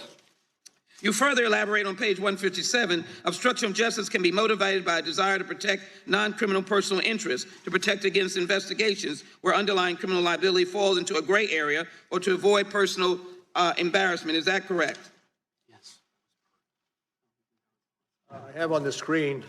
Is that correct on the screen? Can you repeat the question? And now that I have the language on the screen. Is it correct? As you further elaborate, obstruction of justice can be motivated by a direct desire to protect non-criminal personal interests, to protect against investigations where underlying criminal liability falls into a gray area, or to avoid. Is that true? Yes. And is it true that the impact, pardon? Sheila Jackson Lee has no idea what the words mean that she's reading, but staff prepared them, and so she's just going to read them. The screen asking Bob you if that's Mueller looks correct. a little confused too. I wish Sheila Jackson Lee would go back to some of her instant classics, like, hey, all you wrinkly, white-aged has-beens, it's time for you to die and let the next generation have your spot on the planet. I would think that would apply to Bob Mueller. Maybe she should ask him that. Well, again, can you repeat the question just to make certain that I have it accurate? Does obstruction of justice If warrant Bob a lot Mueller of time needs in every jail? question repeated, we're only going to have time for about 10 or 12 And questions over the next 6 hours. Gentlelady's expired. Gentleman from Wisconsin. Thank you very much, Mr. Chairman. Let me begin by reading the special counsel regulations by which you were appointed. It reads, quote, at the conclusion of the special counsel's work, he or she shall provide the Attorney General with a confidential report explaining the prosecution or declinations decisions reached by the special counsel. That correct? Yes. Okay. Now, when a regulation uses the word shall provide, does it mean that the individual is in fact obligated to provide what's being demanded by the regulation or statute, meaning you don't have any wiggle room, right? I'd have to look more closely at the statute. I just read it to you. Okay. Now, volume 2, page 1, your report It's boldly like Mathau and Lemon watching Mueller and Sensenbrenner. I just read it to you. How many times do I have to say it, Bob? Is that correct? I'm trying to find that citation, Congressman. Director, could you speak more directly into the microphone, please? Yes. Thank you. Well, it's volume 2, page... Mr. Chairman, I'm sorry. It's volume 2, page 1. It said, we determined not to make a traditional prosecutorial judgment. Yes. That's right in the beginning. Now, since you decided under the OLC opinion that you couldn't prosecute a sitting president, meaning President Trump, why did we have all of this investigation of President Trump that the other side is talking about when you knew that you weren't going to prosecute him? Well, you don't know where the investigation is going to lie, and the OLC opinion itself says that you can continue the investigation even though you are not going to indict the president. Okay, well, if you're not going to indict the president, then you just continue fishing, and that's my observation. You know, well, sure you. My time is limited. Sure, you can indict other people, but you can't indict the sitting president, right? That's true. Okay. Now, there are I think it's time for Bob's friend, Mr. Zembly, to demand a pudding break. Material, including hundreds of references to 302, lemon which are jello. interviews by the FBI for individuals who've never been cross-examined and which did not comply with the special counsel's governing regulation to explain the prosecution or declination decisions reached, correct? And where are you reading from on that? I'm reading from my question. Then could you repeat it? Okay. You have 182 pages of raw evidentiary material with hundreds of references to 302s who were never been cross-examined and which didn't comply with the governing regulation to explain the prosecution or declination decisions reached. This is one of those areas which I declined to discuss. Okay, then let... And would direct you to the report itself. Okay. Well, I looked at the 182 Is anybody pages confused as to why Mueller didn't want to testify at this point? Mr. Chabot and I were on this committee during the Clinton impeachment. Now, while I recognize that the independent counsel statute under which Kenneth Starr operated is different from the special counsel statute, he, in a number of occasions in his report, stated that the President Clinton's actions may have risen to impeachable conduct, recognizing that it is up to the House of Representatives to determine what conduct is impeachable. You never used the term raising to impeachable conduct for any of the 10 instances that the gentlewoman from Texas did. Is it true that there's nothing in volume 2 of the report that says that the president may have engaged in impeachable conduct? Well, we have studiously kept in the center of our investigation our mandate, and our mandate does not go to other ways of addressing conduct. Our mandate goes to developing the report and turning the report into the Attorney General. With due respect, it seems to me, that there are a couple of statements that you made, that said that this is not for me to decide, and the implication is that this is for this committee to decide. Now, you didn't use the word impeachable conduct like Starr did. There was no statute to prevent you from using the word impeachable conduct. And I go back to what Mr. Radcliffe said, and that is that even the president is innocent until proven guilty. My time is up.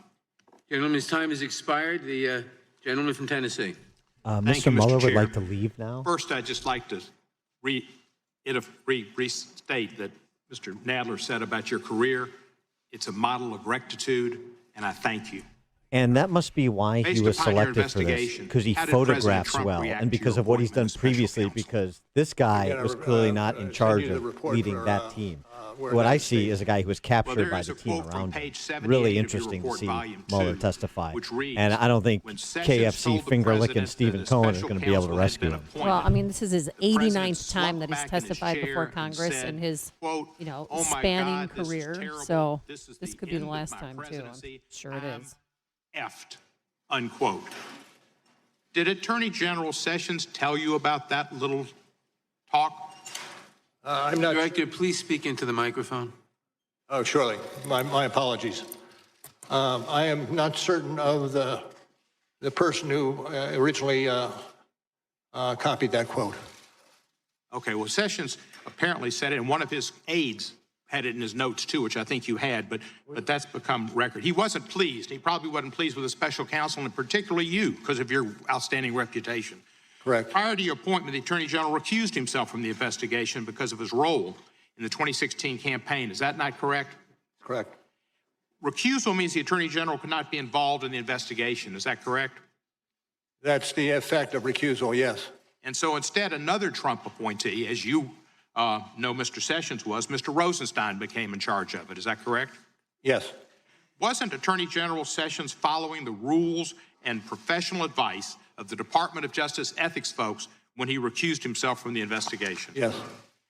And yet the president repeatedly expressed his displeasure at Sessions' decision to follow those ethics rules to recuse himself from oversight of that investigation. Is that not correct? That's accurate based on what is written in the report.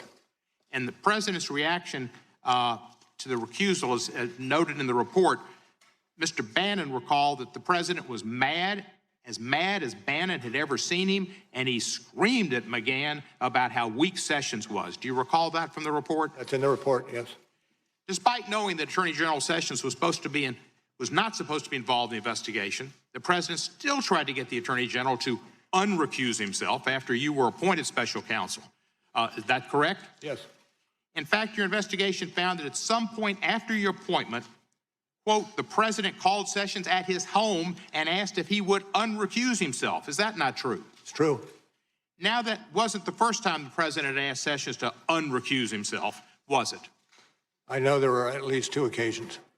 And one of them was with Flynn, and one of them was when Sessions and McGahn flew to Mar-a-Lago to meet with the president. Sessions recalled that the president pulled him aside to speak alone and suggested he should do this unrecusal act. Correct? Correct. And then when Michael Flynn, a few days after Flynn entered a guilty plea for lying to federal agents and indicated his intent to cooperate with that investigation, Trump asked to speak to Sessions alone again in the Oval Office and again asked Sessions to unrecuse himself. True? I refer you to the report for that. Page 109, volume 2. Thank you, sir. Do you know of any point when the president personally expressed anger or frustrations at Sessions? I'd have to pass on that. You recall, and I think it's at page 78 of volume 2, the president told Sessions, you were supposed to protect me. You were supposed to protect me, or words to that effect. Correct. And is the Attorney General supposed to be the Attorney General of the United States of America or the consigliere for the president? United States of America. Thank you, sir. In fact, you wrote in your report that the president repeatedly sought to convince Sessions to unrecuse himself so Sessions could supervise the investigation in a way that would restrict its scope. Is that correct? Rely on the report. How could Sessions have restricted the scope of your investigation? Well, I'm not going to speculate. If he, quite obviously, if he took over or was Attorney General, he would have greater latitude in his actions that would enable him to do things that otherwise he could not. On page 113, you said the president believed that an unrecused Attorney General would play a protective role and could shield the president from the ongoing investigation.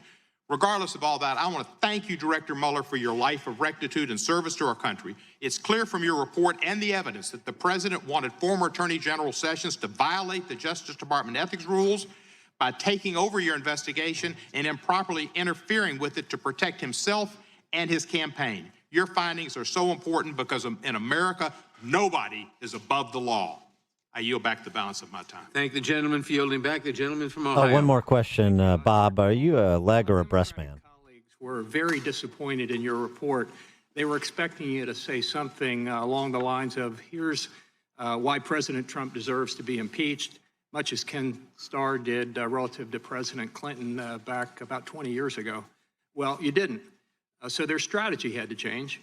Now they allege that there's plenty of evidence in your report to impeach the president, but the American people just didn't read it. And this hearing today is their last best hope to build up some sort of groundswell across America to impeach President Trump. That's what this is really all about today. Now, a few questions. On page 103 of volume 2 of your report, when discussing the June 2016 Trump Tower meeting, you referenced, quote, the firm that produced Steele reporting, unquote. The name of that firm was Fusion GPS. Is that correct? And you're on page 103? 103, that's correct, volume 2.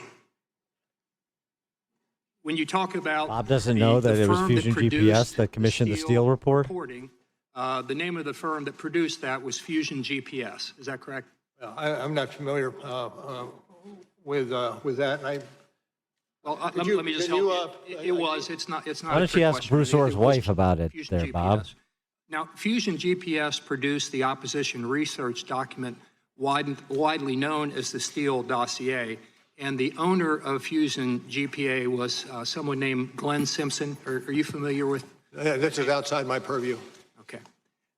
Glenn Simpson was never mentioned in the 448-page Mueller report, was he?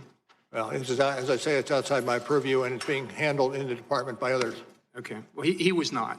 448 pages. The owner of Fusion GPS that did the Steele dossier, that started all this, he's not mentioned in there. Let me move on. At the same time, Fusion GPS was working to collect opposition research on Donald Trump from foreign sources on behalf of the Clinton campaign and the Democratic National Committee. It also was representing a Russian-based company, Prevazon, which had been sanctioned by the U.S. government. Are you aware of that? It's outside my purview. Okay, thank you. One of the key players I'll go to something different. One of the key players in the June 2016 Trump Tower meeting was Natalia Vizhnetska, who you described in your report as a Russian attorney who advocated for the repeal of the Magnitsky Act. Vizhnetska had been working with none other than Glenn Simpson and Fusion GPS since at least early 2014. Are you aware of that? Outside my purview. Thank you. But you didn't mention that or her connections to Glenn Simpson and Fusion GPS in your report at all. Let me move on. Now, NBC News has reported the following. Quote, Russian lawyer Natalia Vizhnetska says she first received the supposedly incriminating information she brought to Trump Tower describing alleged tax evasion and donation to Democrats from none other than Glenn Simpson, the Fusion GPS owner.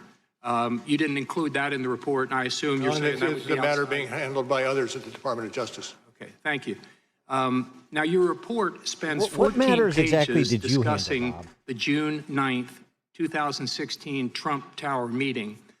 It would be fair to say, would it not, that you spent significant resources investigating that meeting? Well, I refer you to the report. Okay, and President Trump wasn't at the meeting? No, You're aware he was of not. that. Thank you. Now, in stark contrast to the actions of the Trump campaign, we know that the Clinton campaign did pay Fusion GPS to gather dirt on the Trump campaign from persons associated with foreign governments. But your report doesn't mention a thing about Fusion GPS in it, and you didn't investigate Fusion GPS's connections to Russia. So let me just ask you this. Can you see that from neglecting to mention Glenn Simpson and Fusion GPS's involvement with the Clinton campaign, to focusing on a brief meeting at the Trump Tower that produced nothing, to ignoring the Clinton campaign's own ties to Fusion GPS, why some view your report as a pretty one-sided attack on the president? Well, I tell you, it's still outside my purview. All right, and I would just note finally that I guess it's just by chance, by coincidence, that the things left out of the report tended to be favorable to the president. My time's expired. Thank you. Director Somebody Mueller, just I'd like to tweeted get us back on a track here. internet meme of Gob Bluth from Arrested Development. What's going on in the mind of Jerry Nadler right now? I've made a huge mistake. And the president claimed that he wanted to fire you because you had supposed conflicts of interest. Isn't that correct? True. Now, you had no conflicts of interest that required your removal. Isn't that a fact? That's correct. And in Thumbs fact, up. Don McGahn advised the president Let me that start with a the question I asserted asked the conflicts Admiral were, of in his words, silly naval admiral a couple of years ago. I didn't get a satisfactory answer. It's about Guam, Mr. Mueller. Page 85 of Volume 2 speaks to that. And also, Director Mueller, DOJ ethics officials confirmed that you had no conflicts that would prevent you from serving as special counsel. Isn't that correct? That's correct. But despite Don McGahn and the Department of Justice guidance, around May 23rd, 2017, the president, quote, prodded McGahn to complain to Deputy Attorney General Rosenstein about these supposed conflicts of interest, correct? Correct. And McGahn declined to call Rosenstein, telling the president that it would look like still trying to meddle in the investigation and knocking out Mueller would be another fact used to claim obstruction of justice. Isn't that correct? Generally so, yes. And in other words, Director Mueller, the White House counsel told the president that if he tried to remove you, that could be another basis to allege that the president was obstructing justice, correct? That is generally correct, yes. Now, I'd like to review what happened after the president was warned about obstructing justice. On Tuesday, I'm sorry, Congressman, do you have a citation for the? Yes, Volume 2, page 81. Thank you. Now, can we get back to questions about the buoyancy of the island of Guam? I think Congressman here read the Mueller report. On Tuesday, June 13th, 2017, the president dictated a press statement stating he had, quote, no intention of firing you, correct? Correct. But the following day, June 14th, the media reported for the first time that you were investigating the president for obstructing of justice, correct? Correct. And then, after learning for the first time that he was under investigation, the very next day, the president, quote, issued a series of tweets acknowledging the existence of the obstruction investigation and criticizing it. Isn't that correct? Generally so. And then, on Saturday, June 17th, 2 days later, the president called Don McGahn at home from Camp David on a Saturday to talk about you. Isn't that correct? Correct. What was the significant about that first weekend phone call that Don McGahn took from President Trump? Well, I'm going to ask you to rely on what we wrote about those. Well, you wrote in your report that on at page 85, volume 2, that on Saturday, June 17, 2017, the president called McGahn at home to have the special counsel removed. Now, did the president call Don McGahn more than once that day? Well, I gave... I think it was 2 calls. I'm sorry about that. On page 85 of your report, you wrote, quote, on the first call, McGahn recalled that the president said something like, quote, you got to do this, you got to call Rod, correct? Correct. And your investigation something and like, report that's not a found that quote. Don McGahn Where you say something like this and then you quote it, which is it? Is it a direct quote or is it something like this, characterizing what was said? And Bob, again, I ask you, did you read the Mueller report? Colloquy. There was a continuous involvement of Don McGahn in responding to the president's entreaties. And he did not want to put himself in the middle of that. He did not want to have a role in asking the Attorney General to fire the special counsel, correct? Well, I would, again, refer you to the report and the way it is characterized in the report. Thank you. At volume 2, page 85, it states that he didn't want to have the Attorney General, he didn't want to have a role in trying to fire the Attorney General. So at this point, I will yield back. That's actually some of Hank Johnson's best work. That's how low the bar Mr. is. Mueller, well, first, let me ask unanimous consent, Mr. Chairman, to submit this article, Robert Mueller Unmasked, for the record. Without objection. Now, Mr. Mueller, who wrote the 9-minute comments you read at your May 29th press conference? I'm not going to get into that. Okay, so that's what I thought. You didn't write it. A 2013 puff piece in the Washingtonian about Zing. Comey said basically when Comey called, you drop everything you were doing. It gave examples. You're having dinner with your wife and daughter. Comey calls, you drop everything and go. The article quoted Comey as saying, if a train were coming down the track, and I quote, at least Bob Mueller will be standing on the tracks with me. Yeah. You and James Comey have been good friends or were good friends for many years, correct? We were business associates. We both started off in the Justice Department about this. You were good friends. I don't have any You friends. can work together and not be friends, but you and Comey were friends. We were friends. That's my question. Thank you for getting to the answer. Now, before you were appointed as special counsel, had you talked to James Comey in the preceding 6 months? No. When you were appointed as special counsel, was President Trump's firing of Comey something you anticipated investigating, potentially obstruction of I'm justice? not going to get into that. That's internal deliberations in the Justice Department. Actually, it goes to your credibility, and maybe you've been away from the courtroom for a while. Credibility is always relevant. It's always material, and that goes for you, too. You're a witness before us. Let me ask you, when you talked to President Trump the day before he appointed Judge Gohmert has given it to you were him. appointed as special counsel, you were talking to him about FBI director position again. Did he mention the firing of James Comey? Not as a candidate. I was asked. Did he mention the firing of James Comey in your discussion with him? Cannot remember. Pardon?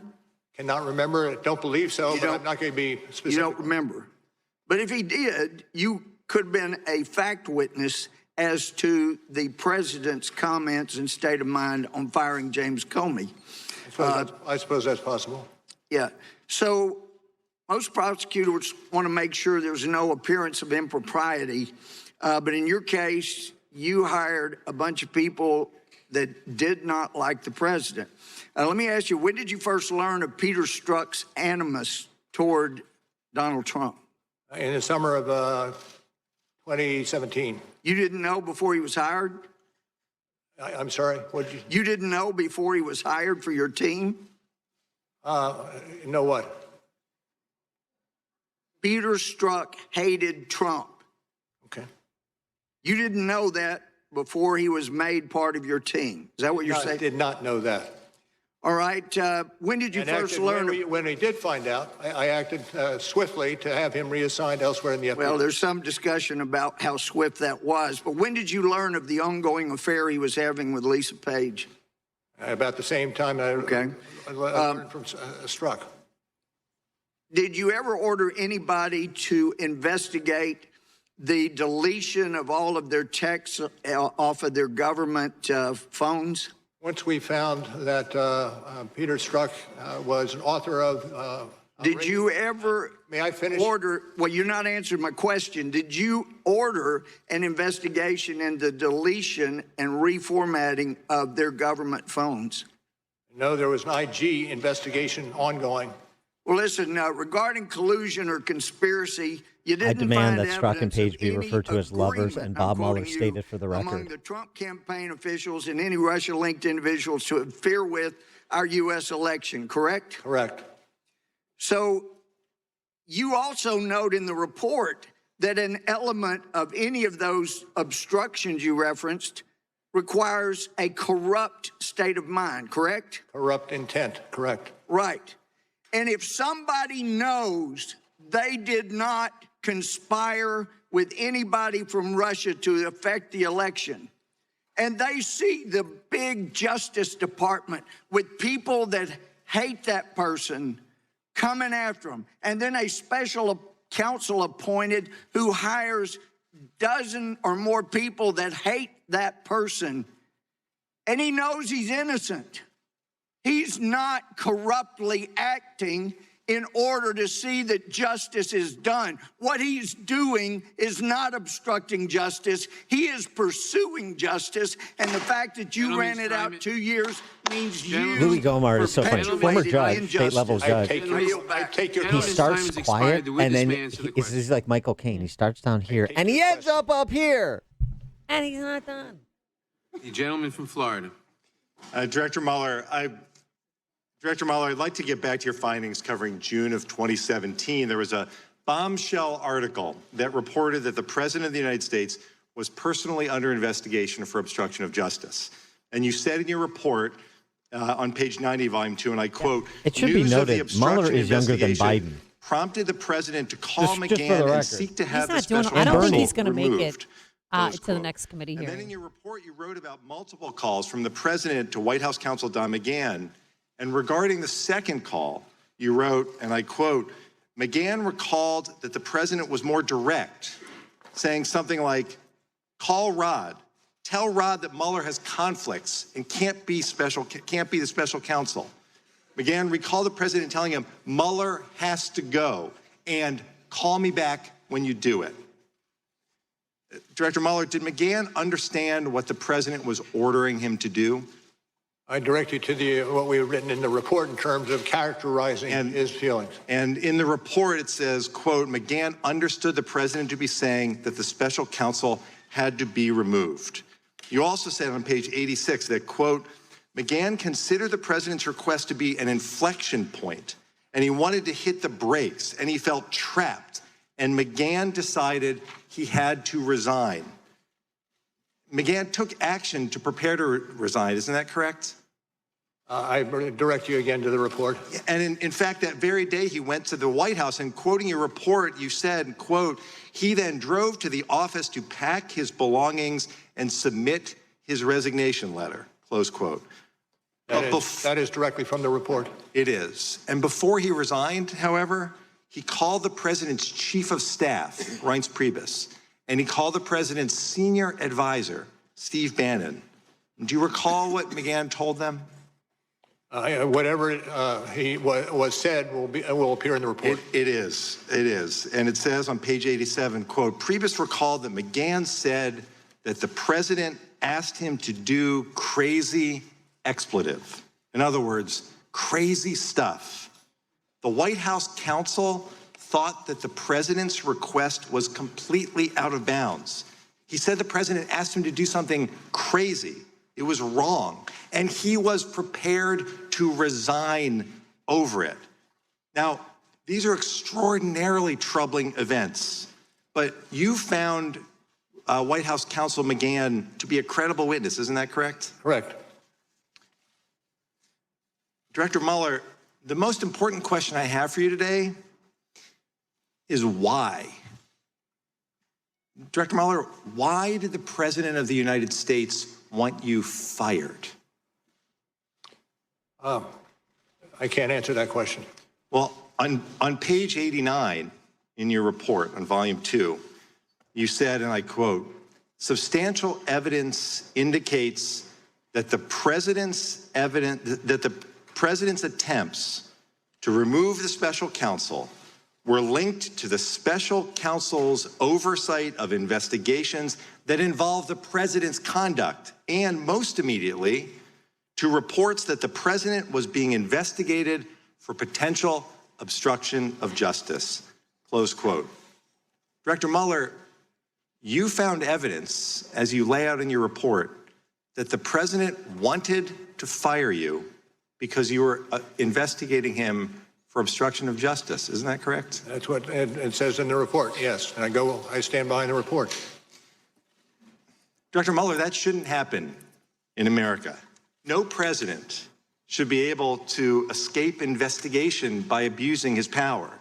But that's what you testified to in your report.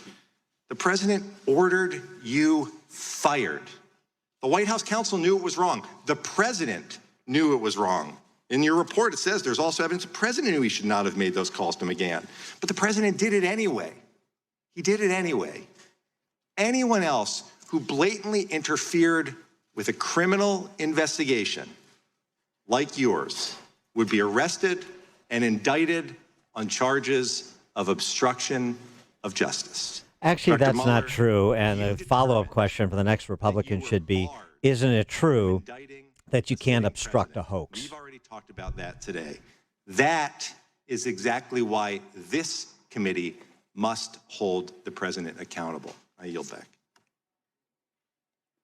The gentleman yields back. The gentlelady from Alabama. Director Mueller, you just said in response to two different lines of questionings that you would refer, as it relates to this firing discussion, that I would refer you to the report and the way it was characterized in the report. Importantly, the president never said fire Mueller or in the investigation, and one doesn't necessitate the other. And McGahn, in fact, did not resign. He stuck around for a year and a half. On March 24th, Attorney General Barr informed the committee that he had received the special counsel's report, and it was not until April 18th that the Attorney General released the report to Congress and the public. When you submitted your report to the Attorney General, did you deliver a redacted version of the report so that he would be able to release it to Congress and the public without delay, pursuant to his announcement of his intention to do so during his confirmation hearing? I'm not going to engage in discussion about what happened after the production of our report. Had the Attorney General asked you to provide a redacted version of the report? We worked on the redacted versions together. Did he ask you for a version where the grand jury material was separated? Not going to get into details. Is it your belief that an unredacted version of the report could be released to Congress or the public? That's not within my purview.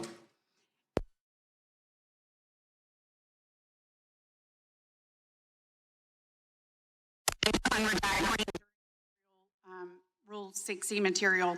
Why did you not take a similar action so Congress could view this material? We had a process that we were operating on with the Attorney General's office. Are you aware of any Attorney General going to court to receive similar permission to unredact 6E material? I'm not aware of that being done. The Attorney General released the special counsel's report with minimal redactions to the public and an even lesser redacted version to Congress. Did you write the report with the expectation that it would be released publicly? No, we did not have an expectation. We wrote the report understanding that it was demanded by the statute and would go to the Attorney General for further review. And pursuant to the special counsel regulations, who is the only party that must receive the charging decision resulting from the special counsel's investigation? With regard to the president or generally? No, generally. Attorney General? Aren't these nuances about process and confirmation hearing, he made it clear that he intended to release your report to the public. Do you remember how much of your report had been written at that point? This is like my condo association Were meeting. there significant changes in tone or substance of the report made after the announcement that the report would be made available to Congress and the public? You can't get into that. During the Senate testimony of Attorney General William Barr, Senator Kamala Harris asked Mr. Barr if he had looked at all the underlying evidence that the special counsel's team had gathered. He stated that he had not. So I'm going to ask you, did you personally review all of the underlying evidence gathered in your investigation? Well, to the extent that it came through the special counsel's office, yes. Did any single member of your team review all the underlying evidence gathered during the course of your investigation? As has been recited here today, a substantial amount of work was done, whether it be search warrants or My point is there was no one member of the team that looked at everything. That's what I'm trying to get at. Okay, it's fair to say that in an investigation as comprehensive as yours, it's normal that different members of the team would have reviewed different sets of documents, and few, if anyone, would have reviewed all of the underlying. Thank you, yes. How many of the approximately 500 interviews conducted by the special conference did you attend personally? Very few. On March 27, 2019, you wrote a letter to the Attorney General essentially complaining about the media coverage of your report. You wrote, and I quote, "The summary letter the department sent to Congress and released to the public late in the afternoon of March 24 did not fully capture the context, nature, and substance of this office work and conclusions. We communicated that concern to the department on the morning of March 25th. There is now public confusion about critical aspects of the result of our investigation." Who wrote that March 27th letter? Well, I can't get into who wrote it, the internal deliberation. But you signed it. What I will say is the letter stands for itself. Okay. Why did you write a formal letter since you had already called the Attorney General to express those concerns? I can't get into that, internal deliberations. Did you authorize the letters released to the media, or was it leaked? I have no knowledge on either. Well, you went nearly 2 years without a leak. Why was this letter leaked? I can't get into it. Was this letter written and leaked for the express purpose of attempting to change the narrative about the conclusions of your report? And was anything in Attorney General Barr's letter referred to as principal conclusions inaccurate? The time of the gentlelady has expired. Can you answer the question, please? And the question is? Yes, you may answer the question. Was anything in Attorney General Barr's letter referred to as the principal conclusions letter dated March 24th inaccurate? Well, I am not going to get into that. Time of the gentlelady has expired. The gentlelady from California. Thank you, Mr. Chair. Director Mueller, as you know, we are focusing on 5 obstruction episodes today. Not within my purview, or I'm not going to get into that. Of those 5 obstruction episodes. It is in the section of your report, beginning on page 113 of Volume 2, entitled, quote, "The President orders McGahn to deny that the President tried to fire the special counsel," end quote. On January 25th, 2018, the New York Times reported that, quote, "The President had ordered McGahn to have the Department of Justice fire you." Is that correct? Correct. And that story related to the events you already testified about here today. The President's calls to McGahn to have you removed, correct? Correct. After the news broke, did the President go on TV and deny the story? Do not know.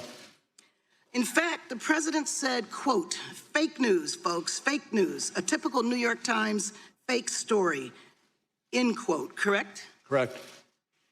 But your investigation actually found substantial evidence that McGahn was ordered by the President to fire you, correct? Yes. Did the President's personal lawyer do something the following day in response to that news report? I'd refer you to the coverage of this in the report. On page 114, quote, "On January 26, 2018, the President's personal counsel called McGahn's attorney and said that the President wanted McGahn to put out a statement denying that he had been asked to fire the special counsel," end quote. Did McGahn do what the President asked? I refer you to the report. Communicating through his personal attorney, McGahn refused because he said, quote, "that the Times story was accurate in reporting that the President wanted the special counsel removed." Isn't that right? I believe it is, but I refer you again to the report. Okay, so Mr. McGahn, through his personal attorney, told the President that he was not going to lie. Is that right? True. Did the President drop the issue? I refer to the write-up of this in the report. Okay, next, the President told the White House staff secretary, Rob Porter, to try to pressure McGahn to make a false denial. Is that correct? That's correct.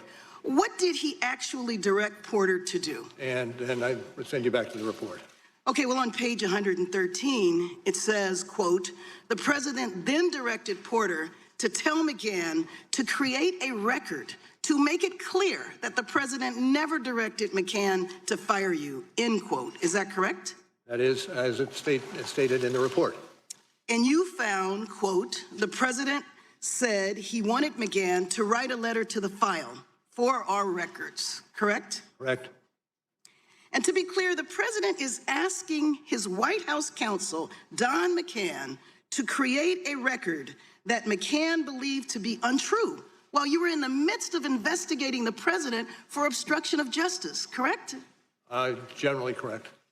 And Mr. McGahn was an important witness in that investigation, wasn't he? I'd have to say yes.